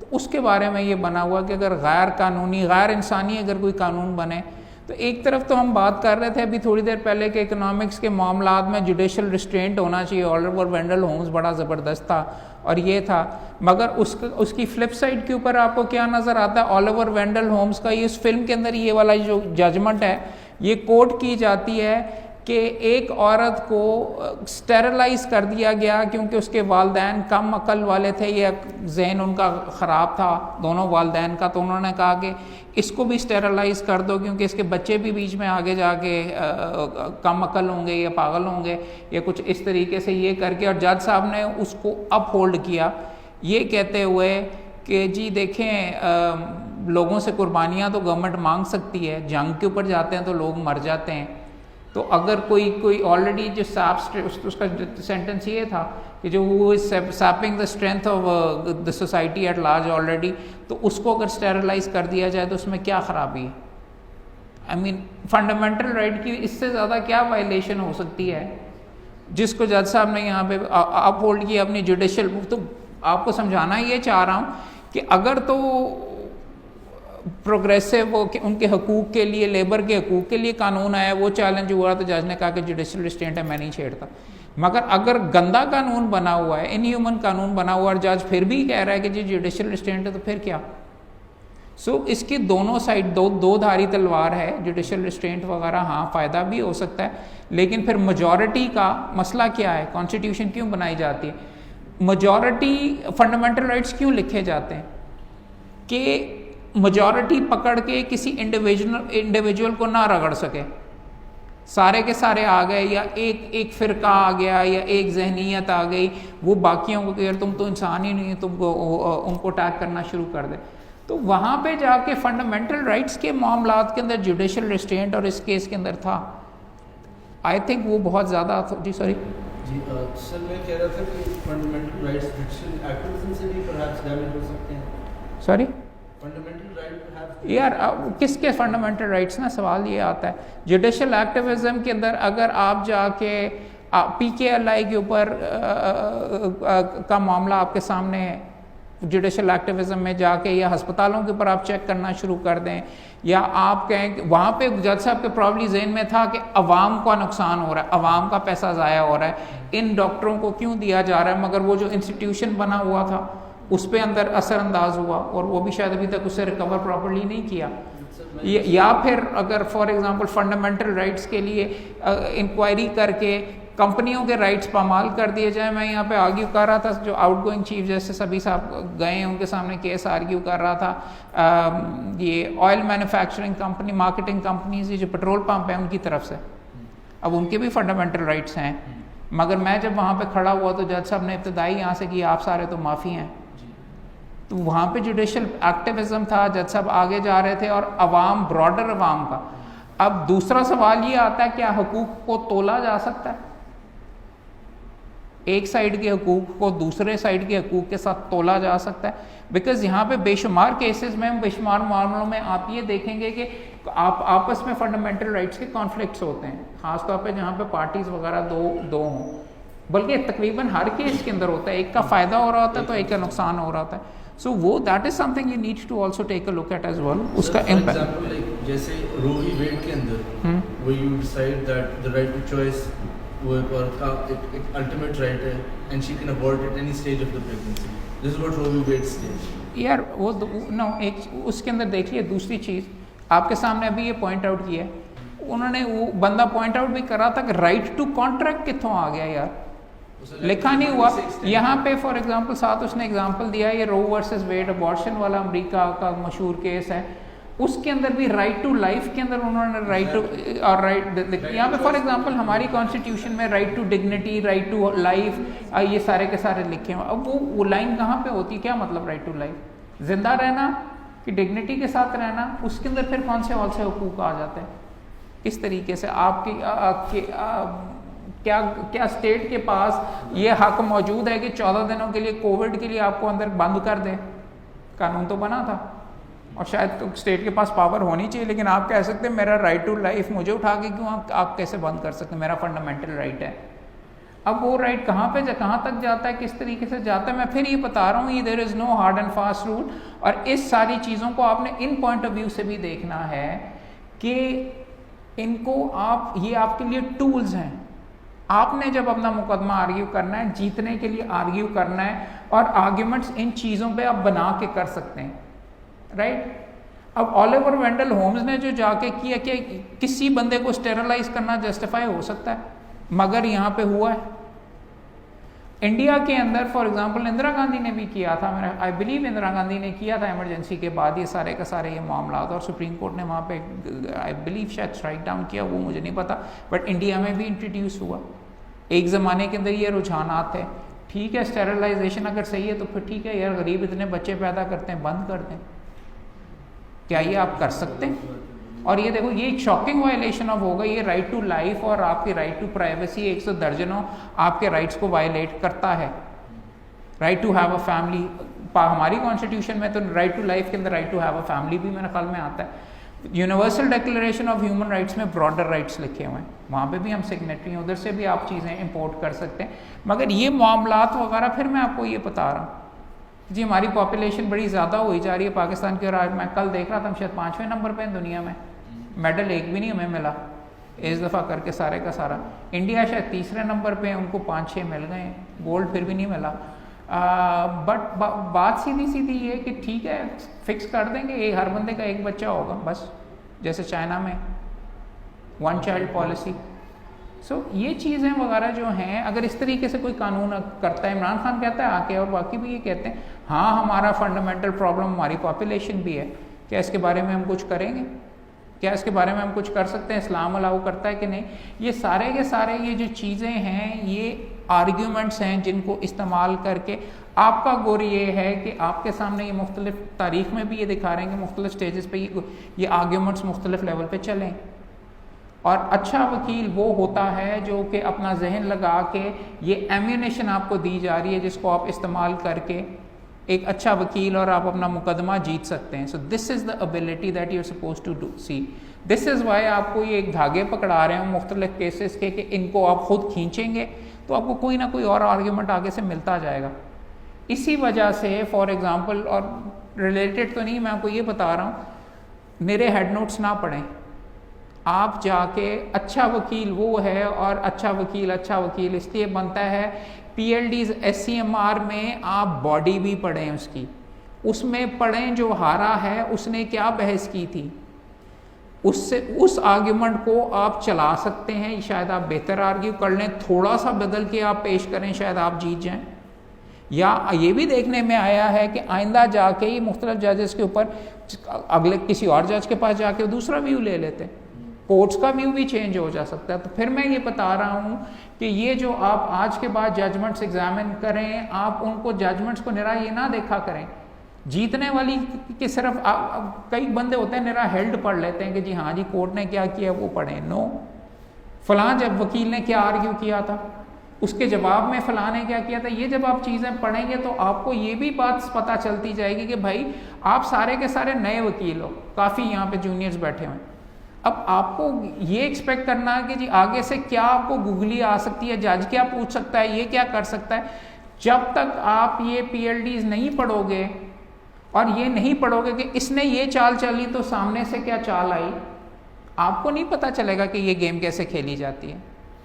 और असल में ये बहुत आपके लिए इम्पॉर्टेंट है, और मैं बार बार दोस्तों को इसीलिए कहता हूँ कि पढ़ोगे नहीं, वो पढ़ने का इसको सवाब नहीं होता, पढ़ने से आपके रोजी रोटी के लिए आपका दिमाग खुलता है और आपको पता चलता है कि दूसरे ने ये मारी तो दूसरे ने ये शॉट आगे से मारी, उसने ये किया, जज ने ये कहा तो आगे से वकील साहब ने ये जजमेंट के ऊपर रिलाई किया। ये आपका बारूद है, कोई बंदा उठा के आपको नहीं ये देने लगा। जब तक नहीं पढ़ोगे और इस एंगल से नहीं पढ़ोगे, you are not going to get anywhere. और इतने मोटे रिसाले नहीं होते हर महीने के, SCMR तो पढ़ा करो यार, PLD कम से कम पकड़ लिया करो, इतने हैं और कोई इतने नहीं है। और बल्कि इस अच्छी बात हुई है, याद आ गया, आप अगले थर्सडे को, जुमे को तो ये वाला होगा, अगले थर्सडे को हम यहाँ पे बैठ के मैं आपके साथ पढ़ूंगा PLJ का लेटेस्ट शुमारा जुलाई का, आपको सिखाऊंगा कि रजिस्टर कैसे बनाते हैं अथॉरिटीज़ का, ऑनलाइन रजिस्टर कैसे बनाते हैं जो मोबाइल पे भी, इंटरनेट के ऊपर भी और आपके वैसे भी एक्सेसिबल हो, और वैसे कैसे शुमारा पढ़ते हैं। ये 200 रुपये का यहाँ पर PLJ का शुमारा मिलता है, अगर आपके पास नहीं है इससे ज़्यादा सस्ता आपको कहीं से नहीं मिलेगा, इतना मोटा है। वो पकड़ के यहाँ पे बैठ के उसका इंजर पिंजर अलहदा करेंगे, किस तरीके से जजमेंट्स पढ़ी जाती हैं और उनसे क्या फ़ायदा अखज़ होता है, किस तरह पढ़ते हैं, वो बैठ के करेंगे। और उसके बाद फिर जुमे को यहाँ पे दूसरा ये वाला फंक्शन तो चलेगा। आप अगर जज हैं, आपके सामने फलां टाउन का वेरिया टाउन कर लेते हैं, चलें, इतना ज़बरदस्त वो चीज़ें वो बनाते हैं, इतनी ज़बरदस्त वो कर रहे हैं, वहाँ पे आईफल टावर भी बनाया हुआ और पटाखे भी बड़े अच्छे चलाते हैं ईद के ऊपर। तो क्या फ़र्क पड़ता है कि अगर उन्होंने प्रॉपर्टी के ऊपर कब्जा कर लिया या प्रॉपर्ली ऑथराइज नहीं है, do you interfere, do you let him go ahead with your project. यहाँ पे भी यही क्वेश्चन आया है कि यू गो अहेड एंड से कि नहीं यार इनसे प्रॉपर्टी ज़बरदस्ती नहीं ली जा सकती, या गवर्नमेंट उनके बिहाफ के ऊपर एक्वायर करके उसको ज़मीन दे रही है। हाउसिंग सोसाइटीज़ को ये लैंड एक्विजिशन एक्ट में पड़ा हुआ, और आप वो लेके एक बड़े बंदे को पकड़ाई जा रही है और वो उसकी हाउसिंग कॉलोनी बना के और प्लॉट बना के बेची जा रही है सारी की सारी, और इनको औने पौने के अंदर पकड़ के फारिग करवाया जा रहा है और बड़ी ज़बरदस्त हाउसिंग सोसाइटियाँ बन रही हैं। अब कोर्ट वहाँ पे जाके इंटरफेयर करे कि ना करे, यहाँ पे भी ये क्वेश्चन आपके सामने वो ये दिखा रहा है कि अमेरिका बड़ा ज़्यादा तरक्की हो रही है, वहाँ पे एक्सपेंशन हो रही है, तो जजेस ने भी कहा कि हमें क्या पड़ी हुई है कि इसके अंदर हम जाके इंटरफेयर करें। इसके बरक्स अगर कोई चीज़ डूब रही है तो फिर वहाँ पे आपको कोर्ट को इंटरफेयर करना चाहिए कि नहीं, एज इन के मुल्क सही डायरेक्शन में नहीं जा रहा, पानी की किल्लत हो रही है, डैम्स बनवाने के लिए फिर कोर्ट की अब लेके कोई और नहीं बना रहा, तो क्या कोर्ट चुप रहा है? अगर किसी के साथ आपको ज़्यादती होती हुई नज़र आ रही है तो ये चीज़ें, ये सवालात हर जज के सामने रोज़ आते हैं। अब उसने इंटरफेयर करना है कि नहीं करना, क्या तरीका है, वो आपको अलहदा देखनी है। अमेरिका के कई चीफ जस्टिस और एक वन ऑफ द मेरा फेवरेट जो है अर्ल वॉरन, वो कैलिफोर्निया का गवर्नर था आखिरी दिन तक और उससे अगले दिन सुप्रीम कोर्ट का चीफ जस्टिस था। सो अमेरिका के अंदर जो सिस्टम वगैरह है वो अलाउ करता है पॉलिटिशियंस को भी आने के लिए कोर्ट के अंदर, सुप्रीम कोर्ट का चीफ जस्टिस बनने के लिए भी, और कई दफ़ा ये देखा गया पॉलिटिशियन ज़्यादा अच्छे चीफ जस्टिस बने। इसके अंदर अर्ल वॉरन एक एग्जांपल है, इसका हार्वर्ड एक्ट का तो मैं इतना नहीं कहूँ यार। आखिरी वाली चीज़ के अंदर कोर्ट का एक पॉलिटिकल एस्पेक्ट भी आपको नज़र आया। फ्रैंकलिन डिलाना रूजवेल्ट अमेरिका का प्रॉबली टॉप 2 या 3 जज का प्रेसिडेंट्स के अंदर आता है। वर्ल्ड वॉर 2 के अंदर भी वो प्रेसिडेंट था, और अमेरिका में ग्रेट डिप्रेशन कोई बता सकता है क्या सिलसिला था? सर मिडिल ईस्ट के बाद उनकी इकोनॉमी ने डिक्लाइन किया। कब? मिडिल ईस्ट के बाद इट वाज अराउंड 20s में। मिडिल ईस्ट की इट वाज फ्रॉम 1852 टिल 1920। उसके बाद वहाँ पे ग्रेट डिप्रेशन आया। ठीक है, 30s में। हाँ, जिस वक्त वहाँ पे ये सोशलिस्ट और कैपिटलिस्ट सोसाइटी के वो रूल्स की बेसिकली जांच की, जिस वक्त मैसोलिनी का बता रहा है वर्ल्ड वॉर 2 से, हाँ, उस वक्त अमेरिका में ग्रेट डिप्रेशन। यार अब ग्रेट डिप्रेशन एक टाइम था जिसके ऊपर उन्होंने अपनी इकोनॉमी को मुकम्मल तौर पे अनरेगुलेटेड, जैसे कि ये बता रहे हैं, किया हुआ था। और वो ये बता रहे थे कि इकोनॉमी बेसिकली इफेक्टिवली कोलैप्स कर गई हुई थी, और 1 in 4 25% वहाँ पे अमेरिका में FDR ने जब टेक ओवर किया था अनएम्प्लॉयमेंट थी। अगर मेरी पहली डिग्री इकोनॉमिक्स में, अगर आप इकोनॉमिक्स में पढ़ें तो एक चीज़ है लेसे फेयर इकोनॉमी के, आप उसके अंदर कोई इंटरफेयर वगैरह बिल्कुल भी ना करें, और मॉनेटरी थ्योरी ये वो मुख्तलिफ पहले थ्योरीज, ये एडम स्मिथ की ये थी कि इकोनॉमी को अगर आप चलने देंगे तो खुद ही चलती रहेगी और बेहतर से बेहतर होती जाएगी।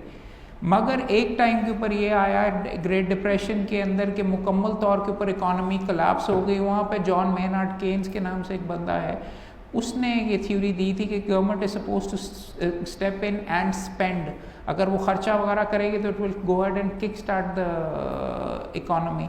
डिटेल के अंदर ज़्यादा यहाँ पे बात करने की नहीं ज़रूरत, लेकिन FDR जो आया था वो उस थ्योरी को आगे लेके आया था कि गवर्नमेंट को करने दें, हम इकोनॉमी को चलाना शुरू करेंगे, और पहले हम नहीं चलाते थे लेकिन अब हम चलाएंगे, हम हूवर डैम बनाएंगे, हम इंटरस्टेट हाईवेज बनाएंगे, हम ये करेंगे। उसने ये किया, वो जो भी कानून बनाता था सुप्रीम कोर्ट स्ट्राइक डाउन कर देता था कि जी आपका क्या काम इकोनॉमी के अंदर अमल दखल करना। तो 2 साल के अंदर वो ये बता रहा था कि 2 साल में सुप्रीम कोर्ट ने 10 कवानीन को स्ट्राइक डाउन कर दिया, और उसकी तकरीर भी दिखा रहे थे। वो कहता है कि जी ना फिर आप ही बता दें हम कानून क्या बनाएं जो कि आप नहीं स्ट्राइक डाउन करेंगे, बिकॉज 10 चीज़ें हमने बनाई हैं, हर दफ़ा आप बीच में स्ट्राइक डाउन कर देते हैं। सुप्रीम कोर्ट को एड्रेस कर रहा था। उसके ऊपर ये हुआ कि दोबारा जब वो री इलेक्ट होके वापस आया FDR, तो तब उसने ये कहा कि जी ठीक है, और वही कहते हैं 4 हॉर्समैन ऑफ अपोकलिप्स के सुप्रीम कोर्ट के 4 जजेस थे, हर कानून को स्ट्राइक डाउन कर देते थे। जब 9 बंदों में से उनको 5वां एक बंदा मिल जाता था और अमूमन चीफ जस्टिस होता था उनके साथ, तो 10 के 10 के अंदर ये नज़र आया था 5-4 5-4 5-4 5-4 सारे कवानीन स्ट्राइक डाउन हो गए। तो रोजवेल्ट ने कहा कि जी ठीक है जी, मेरी कॉन्स्टिट्यूशन तो ये मुझे कहती है कि मैं आप सारों को फारिग नहीं करा सकता 9 के 9 को, तो मैं 6 जजेस खुद नए अपॉइंट कर देता हूँ। नंबर ऑफ जजेस इन द सुप्रीम कोर्ट तो कॉन्स्टिट्यूशन के अंदर उसके कहने के मुताबिक प्रोवाइडेड नहीं था, तो I will pack the court, इसको कहते हैं कोर्ट पैकिंग प्लान उसको कहते हैं। तो उसने सीधा सीधा ये कहा था कि जी 6 मैं अपॉइंट कर दूंगा, तो फिर बाद में देखी जाएगी। तो वहाँ पे उसके ऊपर ये कहा जाता है कि एक जज साहब ने फिर ये जिस जजमेंट का आपको दिखा रहे थे उसके अंदर चीफ जस्टिस ने आई बिलीव उसने स्विच करके 5-4 दूसरी साइड के अंदर हो गया कि नहीं ये कानून सही है। पहले 10 जो सारे के सारे किए हुए थे।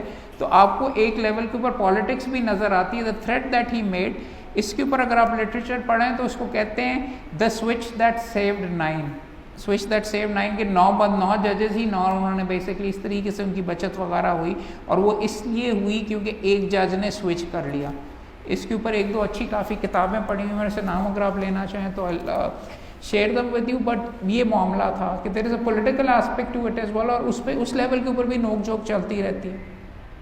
अब सुप्रीम कोर्ट की क्या कंसिडरेशंस होनी चाहिए नहीं होनी चाहिए, उन्होंने भी उसी सिस्टम के अंदर एग्जिस्ट करना है। So this is a thing worth noting as well. और इससे मिलती जुलती वगैरह बात भी अभी यहाँ पे, जब भी कोई ना कोई टेंशन वगैरह देनी होती है सुप्रीम कोर्ट को, तो गवर्नमेंट वाले कह देते हैं हम कॉन्स्टिट्यूशनल कोर्ट बना लेते हैं, या कह देते हैं कि नंबर ऑफ़ जजेस इंक्रीज़ कर लेते हैं। हमारा वो दोस्त पिछली तारीख के ऊपर भी हम बात कर रहे थे, वो तो खैर हमारा दोस्त तो इस कॉन्टेक्स्ट में कह रहा था कि जी इतनी ज़्यादा पेंडिंग है केसेस सुप्रीम कोर्ट के अंदर कि क्यों ना जजेस की तादाद दुगनी कर दी जाए और उसके अंदर एक्ट गवर्नमेंट करे। लेकिन बैलेंस कोर्ट का कुछ इस नौइयत का होता है और अपॉइंटमेंट्स कुछ इस नौइयत की होती हैं कि I would not want to वो एक दफ़ा उसको छेड़ने के लिए।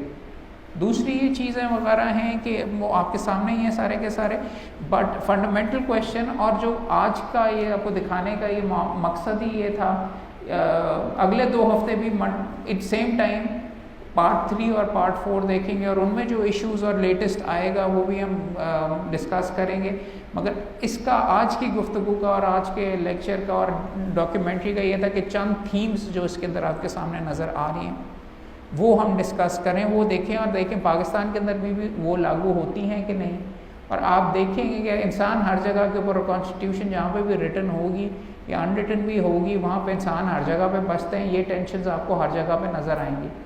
डाइवर्स सोसाइटीज़ हर जगह पे हैं, इंटरेस्ट ग्रुप्स हैं, अमीर हर जगह पे हैं, गरीब हर जगह पे, कवानीन मुख्तलिफ हैं, मिनिमम वेज के हैं, पहले स्ट्राइक डाउन हुआ करते थे। अब फॉर एग्ज़ाम्पल अगर आपने जाके करना ना जी, आप किसी बड़ी फैक्ट्री वाला आपके पास आ गया और वो चाहता है कि स्ट्राइक डाउन कर दें लेबर लॉ जो आया है इंडस्ट्रियल रिलेशंस ऑर्डिनेंस या इस तरीके से, तो आप जाएंगे अमेरिका के 1930 और 40 की जजमेंट्स पढ़ेंगे, उसमें आपको आर्ग्यूमेंट्स और फंडामेंटल राइट और राइट ऑफ कॉन्ट्रैक्ट और उसके लिए मिलेगा। अगर आप उसकी तरफ से बात करना चाहते हैं लेबरर की तरफ से डिफेंड करने के लिए तो उसके बाद की जजमेंट्स देखेंगे। कंपटीशन कमीशन के केसेस में भी हमने ये देखा। ये सारी चीज़ें आपको मुख्तलिफ जगह के ऊपर बाहर के मुल्कों के बारे में पढ़ेंगे देखेंगे तो आपको फ़ायदा होगा कि आप वो वाला आर्गूमेंट उठा के इधर लागू करेंगे। पाकिस्तान में Sindh high court bar association के अंदर जो basic features of the constitution की जो थ्योरी वगैरह इस्तेमाल की गई और कहा गया कि कॉन्स्टिट्यूशन है जिनको नहीं चेंज किया जा सकता, वो केशवंदा भारती इंडिया की जजमेंट थी, वहाँ से उन्होंने लिया हुआ। तो इम्पॉर्टेंट चीज़ मैं यही बताना चाहता हूँ कि हाँ मुकम्मल तौर पे पाकिस्तान में बैठे हुए फॉरेन लॉ के तो नहीं चैम्पियन आप बन जाए, लेकिन इस पॉइंट ऑफ व्यू से डेफिनेटली बड़े बड़े केसेस को और उनकी हिस्ट्रीज़ को आप टच करेंगे तो आपकी अपनी वकालत को थोड़े बहुत 4 चांद लगेंगे। बिकॉज आर्ग्यूमेंट्स और how to argue, what to argue, फलां कोर्ट में क्या है, हाँ आप अथॉरिटी के लिए जज के सामने रखिए। अमेरिका ने कहा था लेकिन 80% तो कहेंगे, वो पाकिस्तान के कई दोस्त दोस्त कह रहा हूँ जज साहबान जजमेंट्स नहीं देखते, तो अमेरिका की तो अपनी साइड के ऊपर कई जज साहबान को इंडियन जजमेंट्स नहीं पसंद थी कि वो हमें ना दिखाइए। बट बात आपके सामने ये रखना चाहता हूँ कि इनको इस लेवल पे ना लिया करें, हाँ ये भी दीजिए, अपनी मेहनत दिखाइए, मगर these give you arguments as well, these develop your minds as well. ये इसको इस पॉइंट के ऊपर देखें। अभी आने से पहले मैं खेल रहा था, चेस खेलते हैं ना आप, तो चेस के अंदर एक बहुत इम्पॉर्टेंट उसकी ट्रेनिंग का तरीका है कि आप पुरानी गेम्स देखते हैं, ये फ़लान है, ये बड़ी मास्टरपीस गेम है, ये अलखीन ने लिखी लड़ी इसके साथ और इसमें से ये चीज़ अखज़ हुई, उसने ये मूव की, ये मूव की, ये मूव की।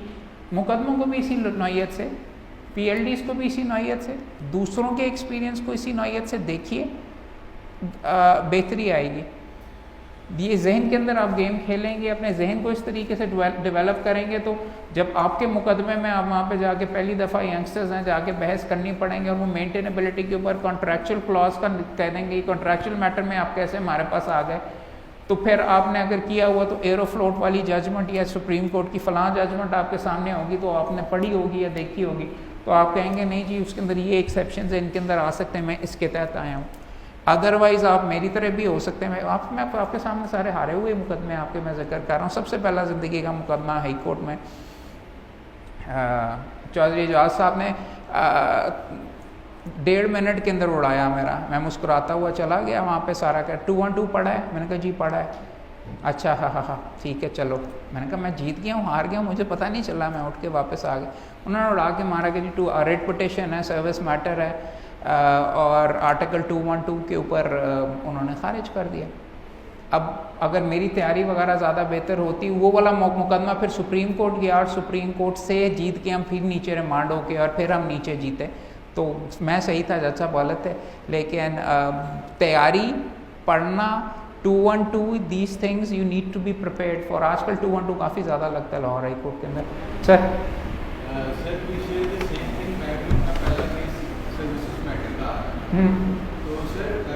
मुश्किल होता है जीतने के लिए, रेट के अंदर ऊपर जाने के लिए, बिकॉज 99% जज साहिबान आर्टिकल 212 ही करते हैं। आई ट्राई टू डिस्टिंग्विश इस 1.5 मिनट के लिए उनके लिए। मैंने कहा नहीं जी सर ये ऑर्डर विदाउट ज्यूरिसडिक्शन है, ये है, उसकी एक्सेप्शन होती है। ऑर्डर विदाउट अगर ज्यूरिसडिक्शन हो, सही बंदे ने नहीं किया हुआ वो करके, बट जज साहब ने, मुझे पता ही नहीं चला मैं जीता हूँ कि हारा हूँ। उनका अंदाज ही ये हुआ करता था, स्माइल कर रहे होते थे। तो मैंने बाद में बाहर आके कहा कि मैं जीता हूँ कि हारा हूँ। उन्होंने कहा कि जी बाद में पता चलेगा, और बाद में फिर पता चल गया मुझे। जब हम उसके अंदर आर्गुमेंट करते हैं तो हम उनको कोई ऐसा डॉक्ट्रिन देते हैं which is already been implemented. मतलब एक आपने एडमिनिस्ट्रेशन को पढ़ा है, उसके अंदर है यूनियस लूप का एक डॉक्ट्रिन है कि ऐसे लूप के अंदर आप किसी भी बंदे को रख दें कि आप उसे विक्टिमाइज करें, कभी किसी तरीके से उसके खिलाफ ऑर्डर कर दें, कभी किसी तरीके से उसके खिलाफ ऑर्डर कर दें, बस हम उसे रोक के रखें। ट्रांसफ़र का अगर मैटर था तो आई एम सॉरी, आपका सही उन्होंने खारिज किया। ट्रांसफ़र का नहीं था, ये था उनकी अपॉइंटमेंट का। जब वो बनने वाले होते थे हेड ऑफ द इंस्टीट्यूशन, तो उनके खिलाफ 4-5 एप्लीकेशन आ जाती थी, जैसे वो वैकेंसी फिल होती थी तो उनको छोड़ दिया जाता। टर्म्स ऑफ सर्विस का अगर मामला आता तो आर्टिकल 212 उसके ऊपर लगता है। आपको एक्सेप्शन दिखानी पड़ेगी। इसके ऊपर आपका वो क्या नाम है, बीबी के नाम से यार केस था, मुझे याद नहीं आ रहा, सुप्रीम कोर्ट में अनीता तुराब वाला जो केस है, शुमाइल साहब को 10 पॉइंट्स, इसको अनीता तुराब वाला केस है, उसके अंदर थोड़ी बहुत उन्होंने गुंजाइश रखी है, लेकिन अल्टीमेटली मेरे ख्याल में ब्यूरोक्रेट्स की विक्टिम, या तो उसका यार गोर ये होगा कि आप उसको निकाल लें। प्राइवेट वाली साइड पे भी अगर लेके जाएंगे फिर रेट मेंटेनेबल नहीं होगा। So yes you try and argue यार, that the best you can do. उसकी विंडोज़ होती हैं, हर दफ़ा अच्छा वकील ये होता है कि कानून अपनी नज़र में रखता है और उसके अंदर जो एक्सेप्शंस होते हैं अपने केस को और प्लीडिंग्स को बना के इस तरीके से लेके जाता है कि आप उसकी एक्सेप्शन में फॉल करें। हाईलाइट ही वो नुक्ता करता है कि जी आप उसकी एक्सेप्शन के अंदर फॉल करें। पहली ग्राउंड ही वो लिखता है कि ऑर्डर विदाउट ज्यूरिसडिक्शन है, ताकि उसकी एक्सेप्शन के अंदर फॉल करें। अदरवाइज़ अगर केस लॉ नहीं पढ़ा होगा तो मुस्कुराते हुए कि जी वायलेशन ऑफ फंडामेंटल राइट, बड़ा जुल्म हो रहा है, बचाएं बचाएं बचाएं, तो वो आर्टिकल 212 करके आपको फारिग करा देंगे। वो है इस तरीके से यहाँ पर ट्रेंड वगैरह। अब इवन अदरवाइज सर्विस लॉज वगैरह के अंदर इंटरफेयर करने का, और देखो एक हद तक सही है, डिपार्टमेंटल रेमेडी के तहत सर्विस ट्राइब्यूनल क्यों नहीं जाता है, उधर भी तो वकालत होती है, वहाँ भी कर रहे हैं, तो फिर तो रेट में नहीं आ सकते ना। इस तरह से है कि बेशुमार केसेस में एक एक्सेप्शनल केस है, मैं आपको बताऊंगा when we have the time, एक लंबी बात, चलें लंबी बात चलें, ठीक, अच्छी बात। और फिर कोई किसी दोस्त का कोई कमेंट सवाल अगर है तो ज़रूर पूछिए। असल में मैं हारे हुए केसेस इतने ज़्यादा इसलिए जिक्र करता हूँ कि सिर्फ मुझे वही याद रहते हैं। जीते मैंने बेशुमार हैं, लेकिन जो हारा है सबसे ज़्यादा सीखा भी उधर से ही है, और रोंगटे भी मेरे बार बार नहीं, फिर भी पर्सनालिटी कुछ इस तरीके से कि उससे सबसे ज़्यादा मैंने सीखा है। और जो हारा है उसके बारे में मैं 10 दफ़ा अभी भी वही सोचता हूँ कि यार ये कर लिया होता तो क्या होता, अच्छा नहीं यूँ कर लिया होता तो क्या होता है। यू कीप थिंकिंग कि शायद आप कर सकें। आप जीते हुए मुकदमों से इतना ज़्यादा नहीं सीखते, हारे हुए मुकदमे से आप हमेशा ज़्यादा सीखते। कोई सवाल? जुडिशियल एक्टिविज्म की बात आप क्या समझते हो? जुडिशियल एक्टिविज्म होना चाहिए या नहीं होना चाहिए? यार अगर मैं जज हूँ तो जुडिशल एक्टिविज्म ज़रूर होना चाहिए। मैं खुल्लम खुल्ला पकड़ के ये गलत है वो गलत है आप पकड़ लो ये कर लो। यार the problem with judicial activism मुझे दो नज़र आई हैं। अगर तो आप सुओ मोटो सुप्रीम कोर्ट के लेवल के ऊपर आप ले रहे हैं तो there is no other relief available to the बंदा। And if you have made up your mind पहले ही उसको सुने बगैर ही, because once you issue a notice to फलाम बंदा you have made up your mind कि उसने कुछ गलत किया हुआ है बाद नज़र के अंदर, तो फिर आपका जहन चेंज करना या ये वो वगैरह वो मुश्किल होता है। And it sort of leads to witch hunts as well I have a feeling. However judicial activism के अंदर मैं हाई कोर्ट के लेवल के ऊपर I don't have that much of a problem with, because अगर हाई कोर्ट के level के ऊपर आप दादरसी वगैरह कर रहे हैं कम से कम एक फोरम तो ऊपर या आगे अवेलेबल है, शायद 2 इंट्रा कोर्ट अपील ICA के अंदर भी हो। But once again as I was telling you कि अब मैं एक केस में पेश हो रहा था ऑयल मैन्युफैक्चरिंग मार्केटिंग कंपनीज़ की तरफ से, पेट्रोल पंपों की तरफ से, और अगर इब्तदाई यहाँ से होती है कि आप माफिया हैं तो मैंने उसके सामने जज साहब के सामने जाके what am I able to do. So I am of the opinion कि जज साहिबान should not ever become a party to any of the proceedings। Judicial activism में आप खुद पार्टी बने होते हैं और फिर दूसरा बंदा भी आके कह सकता है कि जी आपका क्या इंटरेस्ट है, आप क्यों बीच में जज साहब इसके अंदर इस तरीके से इंक्वायरी बिठा दी, फलां में तो नहीं हुआ, फलां में तो नहीं हुआ, यहाँ पे ये नहीं हुआ, यहाँ वो हुआ। वहाँ पे जुडिशरी की साख भी ख़राब होती है, हो सकती है या आफ्टर द फैक्ट हो सकती है, बिकॉज अवाम को तो बड़ी अच्छी लगती है चीज़ जुडिशल एक्टिविज्म। हाँ यार बड़े लोगों को रगड़ा जा रहा है, उसको बुलाया जा रहा है, इसको बुलाया जा रहा है, इसको कर दिया जाओ, इसको आ जाओ, ये ना करो, गवर्नमेंट को नोटिस इशू हो रहे हैं। बट जुडिशरी का ये काम नहीं है, उनके ओथ में ये नहीं लिखा हुआ कि पॉपुलिज्म के लिए उन्होंने करना, उन्होंने कानून लागू करना है और विदाउट एक्सेप्शन लागू करना है और हर बंदे पे करना है। So it depends on the context yes judicial activism के बारे में, बट माय फीलिंग इज़ कि ड्यू प्रोसेस चलना चाहिए, वो ज़रूरी है। अगर मोस्ट हेटेड बंदा भी है उसको उसका हक देना और दिखाना कि जी उसको पूरे का पूरा मौका दिया गया, वो बहुत लाजमी है जुडिशरी के लिए। और तीसरा और आखिरी चीज़, अगर जुडिशल एक्टिविज्म ही करते रहेंगे तो आम मुकदमे किसने करने भाई? बात तो ये है अगर आपने सुबह दोपहर शाम और आपने बैठ के इसके ऊपर इसको बुला लो, इसको बुला लो, इसको बुला लो, ये कर लो, वो कर लो, तो who is going to do the ordinary litigant के मुकदमे? और जुडिशल एक्टिविज्म जब पीक पे रही है उसके साथ पेंडेंसी आप कंपेयर करके देख लें, आपको नज़र आएगी पेंडेंसी ज़्यादा होगी। इसके बरक्स खोसा साहब ने फोकस किया अपीलों के ऊपर, पेंडेंसी क्रिमिनल की उन्होंने ख़त्म की, जो उनका काम था उन्होंने किया। अगर आप कर रहे हैं जुडिशल एक्टिविज्म कर रहे हैं, मुझे ये अभी तक वैसे I have not been able to understand, judicial activism सबसे पहले जुडिशरी के अंदर होना चाहिए। Fact of the matter is आपके केसेस की अगर पेंडेंसी है सिस्टम को ठीक करने के लिए, you go out of the वे, 100 बिस्मिल्लाह, उसको करें, उसकी पेंडेंसी करें। क्या सिविल कोर्ट्स ठीक हो गए हुए हैं? क्या सेशन कोर्ट्स ठीक हो गए हुए हैं? क्या आपकी डिसीजन सारी के सारी मेरिट पे आ रही हैं? क्या 15-15 साल की पेंडेंसीज वगैरह ये हैं? एक हाथ के ऊपर ये सवाल आता है और दूसरी दफ़ा मैं फिर बता रहा था, अगर मैं चीफ जस्टिस, मजाक में कह रहा था, अगर मैं चीफ जस्टिस हूँ और मेरे पास सामने अगर कोई मुकदमा आए कि जिसके अंदर ज़्यादती नज़र आ रही है, तो मैं क्यों ना करूँ? अल्लाह मियाँ ने अगर मौका दिया है या इंसाफ आपके सामने है या बहुत देव कामत किस्म की शख्सियत है जो कि करप्शन कर रही है और जिसके अगेंस्ट इदारे भी मुकम्मल तौर के ऊपर हाथ हुआ, तो why should you not go out of the way? Why should you not look into this? Why should you not make anyone accountable? तो ये इतना भी आसान सवाल नहीं है, केस बाय केस के ऊपर डिपेंड करेगा। मैं अगर जस्टिस जुल्ला साहब हैं और आपके सामने आ जाता है, उन्होंने भी थोड़ा बहुत रिस्ट्रेंट शो किया, अगर आपके सामने आ जाता है कि ब्रिक किल्न वर्कर्स जो हैं, भट्टे के ऊपर जो बच्चे हैं, ख़ानदान पूरे को पूरे बांध के रखे हुए हैं और वहाँ पे स्लेवरी चल रही है, तो क्या वो वहाँ पे कह रहे हैं कि जी इकोनॉमिक मामला है, मैं क्यों इसके अंदर देखूँ? उन्होंने एक ख़त को कन्वर्ट किया, ख़त को कन्वर्ट करने के लिए गवर्नमेंट को कहा कि इसके बारे में कानून बनाओ, कानून बना, और उसके बाद एक जो चीज़ है उसको अब एड्रेस किया जा रहा है।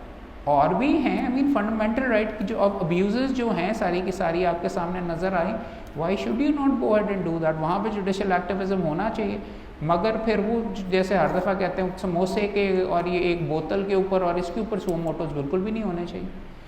कॉन्स्टिट्यूशन इसीलिए कहती है question of public importance suo motu के अंदर, मगर सुओ मोटो का फिर उसका ये भी सिलसिला होता है, फिर हाई कोर्ट में भी दोस्त कहने शुरू हो जाते हैं जज साहबान, जब इवन दो सुप्रीम कोर्ट ने कहा हुआ है हाई कोर्ट के पास सुओ मोटो पावर नहीं है, सुओ मोटो इंक्वायरी कर लो, ये कर लो, वो कर लो, इस तरीके से वो इन्वेस्टिगेटिव शुरू हो जाता है। So it's a difficult question, इस पे काफ़ी मल्टीपल लेक्चर्स दिए जा सकते हैं, ये भी दिए जा सकते हैं, इस पे भी आपके सामने इकोनॉमिक मामलात के अंदर शायद सुओ मोटो नहीं होना चाहिए, करप्शन में होना चाहिए, फंडामेंटल ह्यूमन राइट्स कत्ल गारत के अंदर होना चाहिए, मगर फिर ये है कि अगर फलाम बंदे के ख़िलाफ़ पर्चा नहीं हो रहा और सुप्रीम कोर्ट उसमें करके ऑर्डर कर देती है तो उसको नीचे तो नहीं फिर इंसाफ मिलेगा ना यार।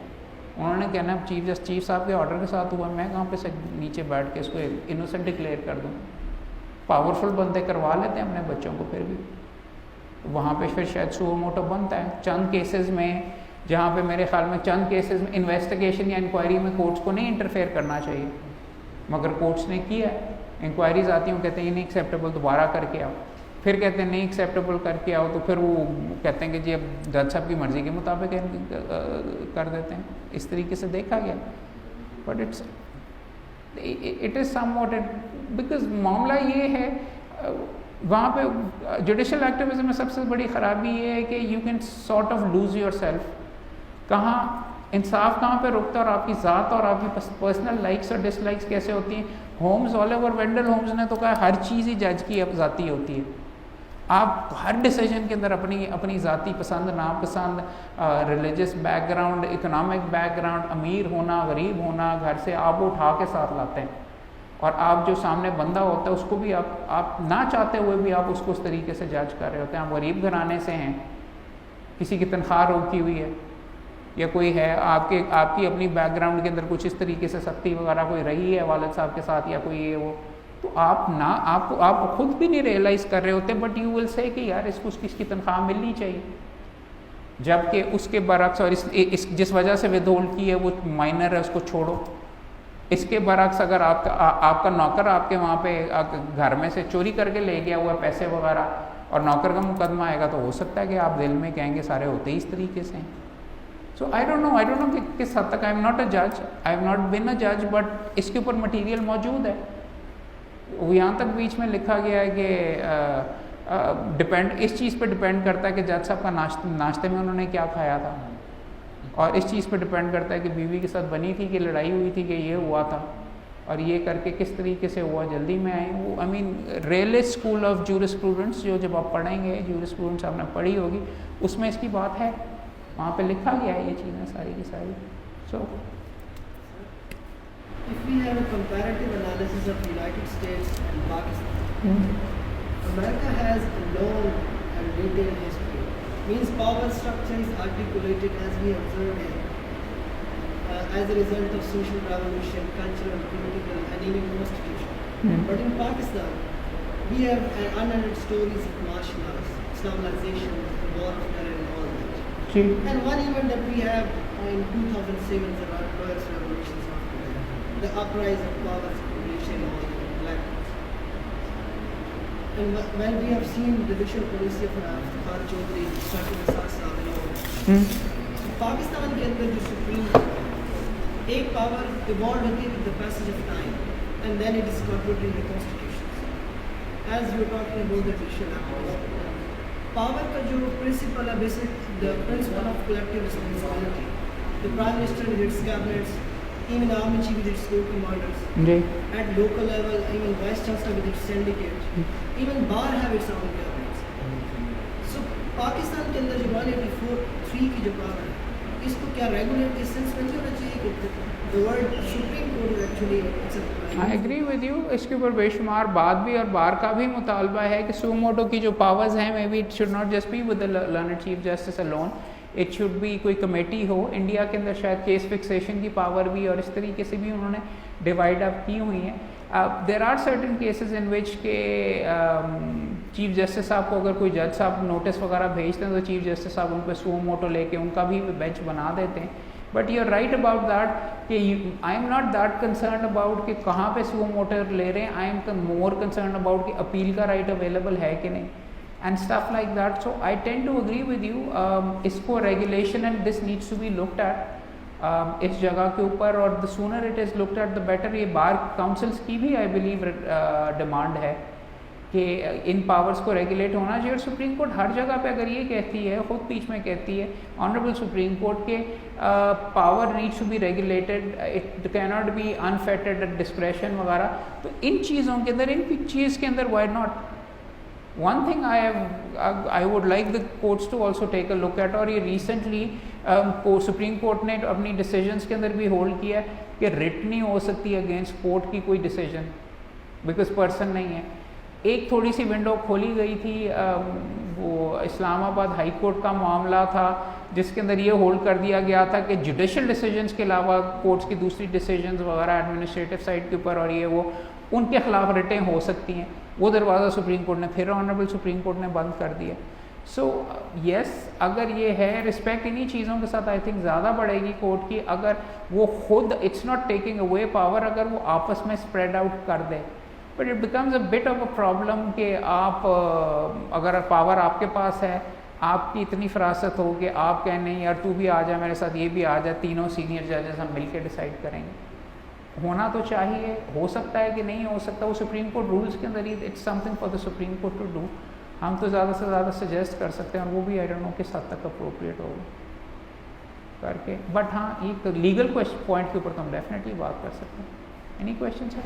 मेरा सब क्वेश्चन ये है कि 2 दिन पहले बतौर मैं लॉ ऑफिसर लेबर कोर्ट में पेश हुआ जी. एक ट्रांसफर का केस था. मैंने जज साहब को रिक्वेस्ट की कि लेबर कोर्ट नंबर 4 कह रही है कि ये पिटीशन किस ग्राउंड पे खारिज की गई है कि लेबर कोर्ट के पास ट्रांसफर का अथॉरिटी नहीं है. जब एक सेकंड है, एक सेकंड, नहीं एक सवाल को बता दीजिए. ट्रांसफ़र की अथॉरिटी क्या मतलब? उसको डिपार्टमेंट के अंदर बंदे को ट्रांसफ़र किया गया था कि आप मुकदमे को एक जज से दूसरे को ट्रांसफ़र करवाना चाहते हैं? एक टीचर को हमने एक कैंपस से दूसरे कैंपस में ट्रांसफर किया जी. वो लेबर कोर्ट में चला गया. जी. लेबर कोर्ट नंबर 4 कह रही है कि हमारे पास जो एक्शन है कि हम ट्रांसफर कोर्ट सुन सकते हैं. जब कोर्ट नंबर 5 में हम अपीयर हुए हैं, एक साइटेशन पार्टिसिपेट सेक्शन 25 ये कहता है कौन से केस लेबर कोर्ट सुन सकती है और कौन से केस लेबर कोर्ट नहीं सुन सकती. उसके बावजूद भी जज साहब स्टे ग्राउंड कर रहे हैं.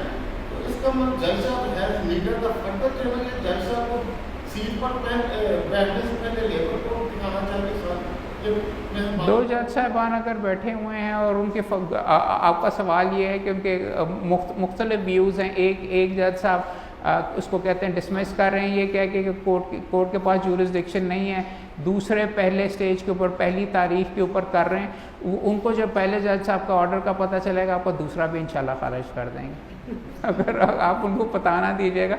मामला तो ये यार देखें, अब बात तो ये है कि what is the right condition of law, उसके मुताबिक आप जज कर सकते हैं. अगर तो कानून के अंदर ये लिखा हुआ है और कानून के अंदर है कि ट्रांसफ़र और पोस्टिंग के मामलात में बाहर नहीं किया जाएगा, it is entirely in the discretion of the executive, तो उसने सही खारिज किया पहले वाले जज ने, और उसने फाइनल स्टेज पे किया. पहली तारीख पर खारिज किया, बाद में किया पहले वाले ने. पहले वाले जज साहब ने पहली तारीख पे खारिज किया केस. पहली तारीख के ऊपर उन्होंने कहा कि जी इसके अगेंस्ट मेंटेनेबल नहीं है. दूसरी तारीख के ऊपर आप कह रहे हैं कि एक और हुआ. कंसिस्टेंसी होनी चाहिए फाइनल फैसले के अंदर. अगर जज साहब का जहन है कि मैं दूसरी पार्टी को सुन के कर लूँगा या ये करके कर लूँगा या वो कर लूँगा, तो ऐन मुमकिन है. आप डिपार्टमेंट की तरफ से पेश हुए थे, आपने दोनों जगह पे चैलेंज किया है. चैलेंज क्या मतलब? ट्रांसफ़र के तो आपने ऑर्डर्स किए हुए थे, तो आप क्या कर रहे थे वहाँ पर?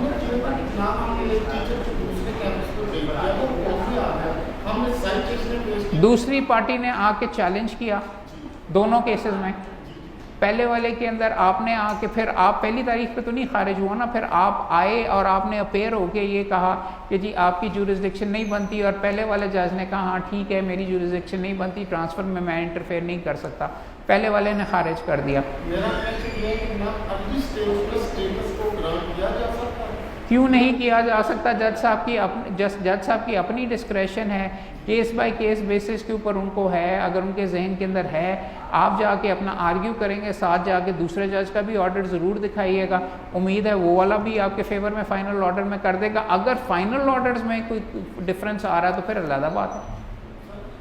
लास्ट मेरी रिक्वेस्ट 100 वोटों के हवाले से मैं करना चाहता हूँ। जी जी। एक सुप्रीम कोर्ट की जजमेंट थी कि the petitioner is citizen of Pakistan who can come and remain in Pakistan. जब सुप्रीम कोर्ट की जज की गवर्नमेंट ने वायलेशन की, जब मैं पुरानी बात कर रहा हूँ, शहबाज शरीफ साहब सुप्रीम क्वेश्चन क्या है? तो जजमेंट आ गई कि गवर्नमेंट किसी को बाहर जाने से रोक सकती, आने से रोक नहीं सकती। ये जो फंडामेंटल के जो मार्केट के साथ गवर्नमेंट में बैठे हुए ठेकेदार हैं, इनके ऊपर ये इम्प्लीमेंटेशन नहीं होता तो ना बोलो। ये समझ नहीं आई, आपका सवाल क्या है? सवाल मेरा है कि ना petitioner is citizen of Pakistan who can come and remain in Pakistan. ये जब एक जजमेंट है उसके इम्प्लीमेंटेशन गवर्नमेंट ने इसमें अपना साइंस आप बंदे को वापस बुलवाना चाह रहे हैं कि भिजवाना? एग्जिट कंट्रोल लिस्ट का तो कानून के साथ रेगुलेटेड, पाकिस्तान से बाहर जाने से तो रोका जा सकता है। पाकिस्तान वापस अंदर आने के ऊपर इस पर भी शायद कोई डिस्टिंक्शन वगैरह वैसे कानून के अंदर ड्रॉ हुई है कि जी पाकिस्तान वापस आने के लिए तो आप बुलवाना चाह रहे हैं किसी को? शहबाज शरीफ साहब का आप कह रहे थे कि केस में था, मेरे ख्याल में वालिद साहब भी मेरे उसमें पेश हुए थे।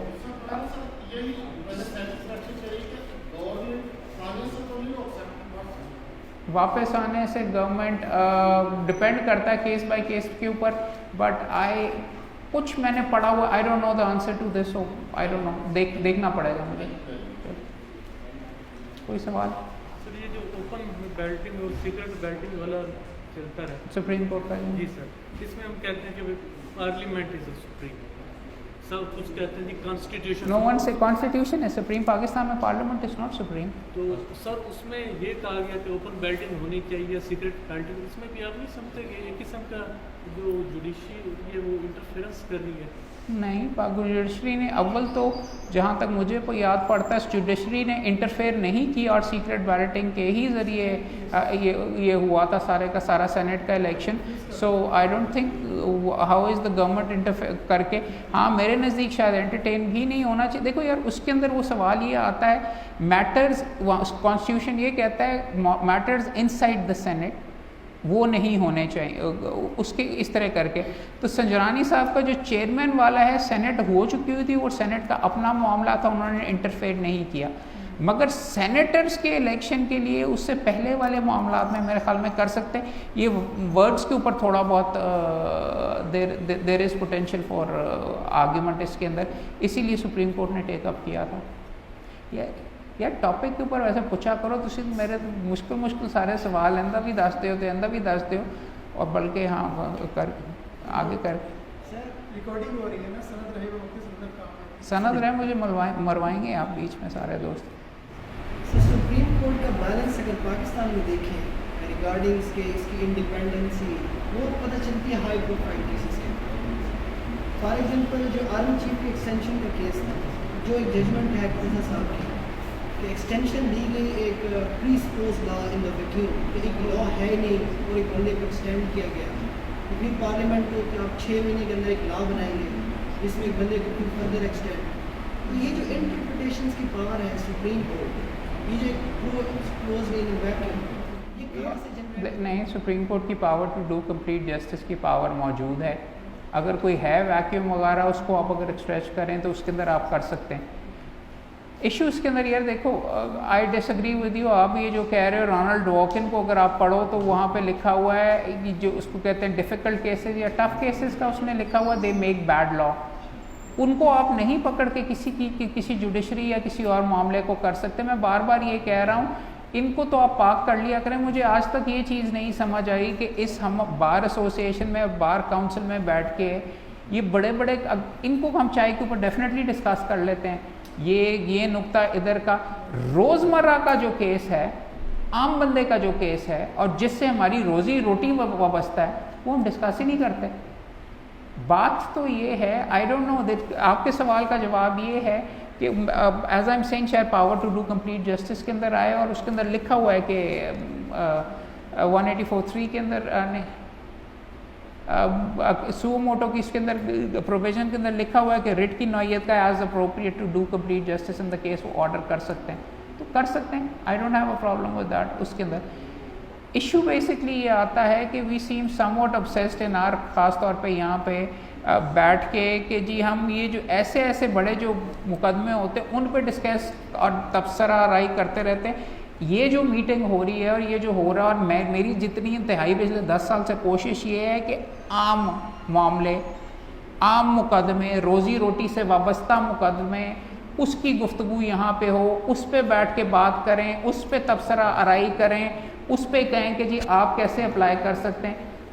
चीफ ऑफ आर्मी स्टाफ के कितने मुकदमे आपने करने हैं या मैंने करने हैं, इस कमरे में से बैठे हुए किसी बंदे ने करने हैं, तो what's the point? So I find it to be quite pointless. Political questions वाले जो क्वेश्चंस होते हैं, कई एक जगह पर तो जाके अमेरिका ने ये भी एक डॉक्ट्रिन बनाया हुआ पॉलिटिकल क्वेश्चन का कि हमारे सामने आने नहीं चाहिए, हम नहीं डिसाइड करते, जाओ पार्लियामेंट में करो। और खोसा साहब ने इन इफेक्ट यही किया है, चीफ जस्टिस साहब ने उन्होंने यही कहा था कि जाए पार्लियामेंट कर ले। उन्होंने खुद तो नहीं कानून बना दिया ना कि जी मैं चीफ ऑफ आर्मी स्टाफ को 3 साल की एक्सटेंशन 5 साल देता। जिसकी पावर थी उसको जाके उन्होंने दे दी कि भाई जाओ करो। उन्होंने अगर जाके आगे से कह दिया कि जी जनाब सारे का सारा सारी अपोजिशन भी साथ आ गई, तो वो ठीक है, well and good. You can't say that it is by law now, कानून के मुताबिक ही बनी है ना, लीगली है, सुप्रीम कोर्ट के ऑर्डर के तहत ही हुई है। किसी और ने अगर चैलेंज की होगी जब तक उसको स्ट्राइक डाउन नहीं करते तो it's legal, simple as that करके। सो ये मामलात हैं। आई होप अगले जुमे को और दोस्त आएँ और दोस्तों को भी साथ लेके आएँ, अच्छी तादाद में लाएँ, अच्छी गप रहती है। I hope you enjoyed this.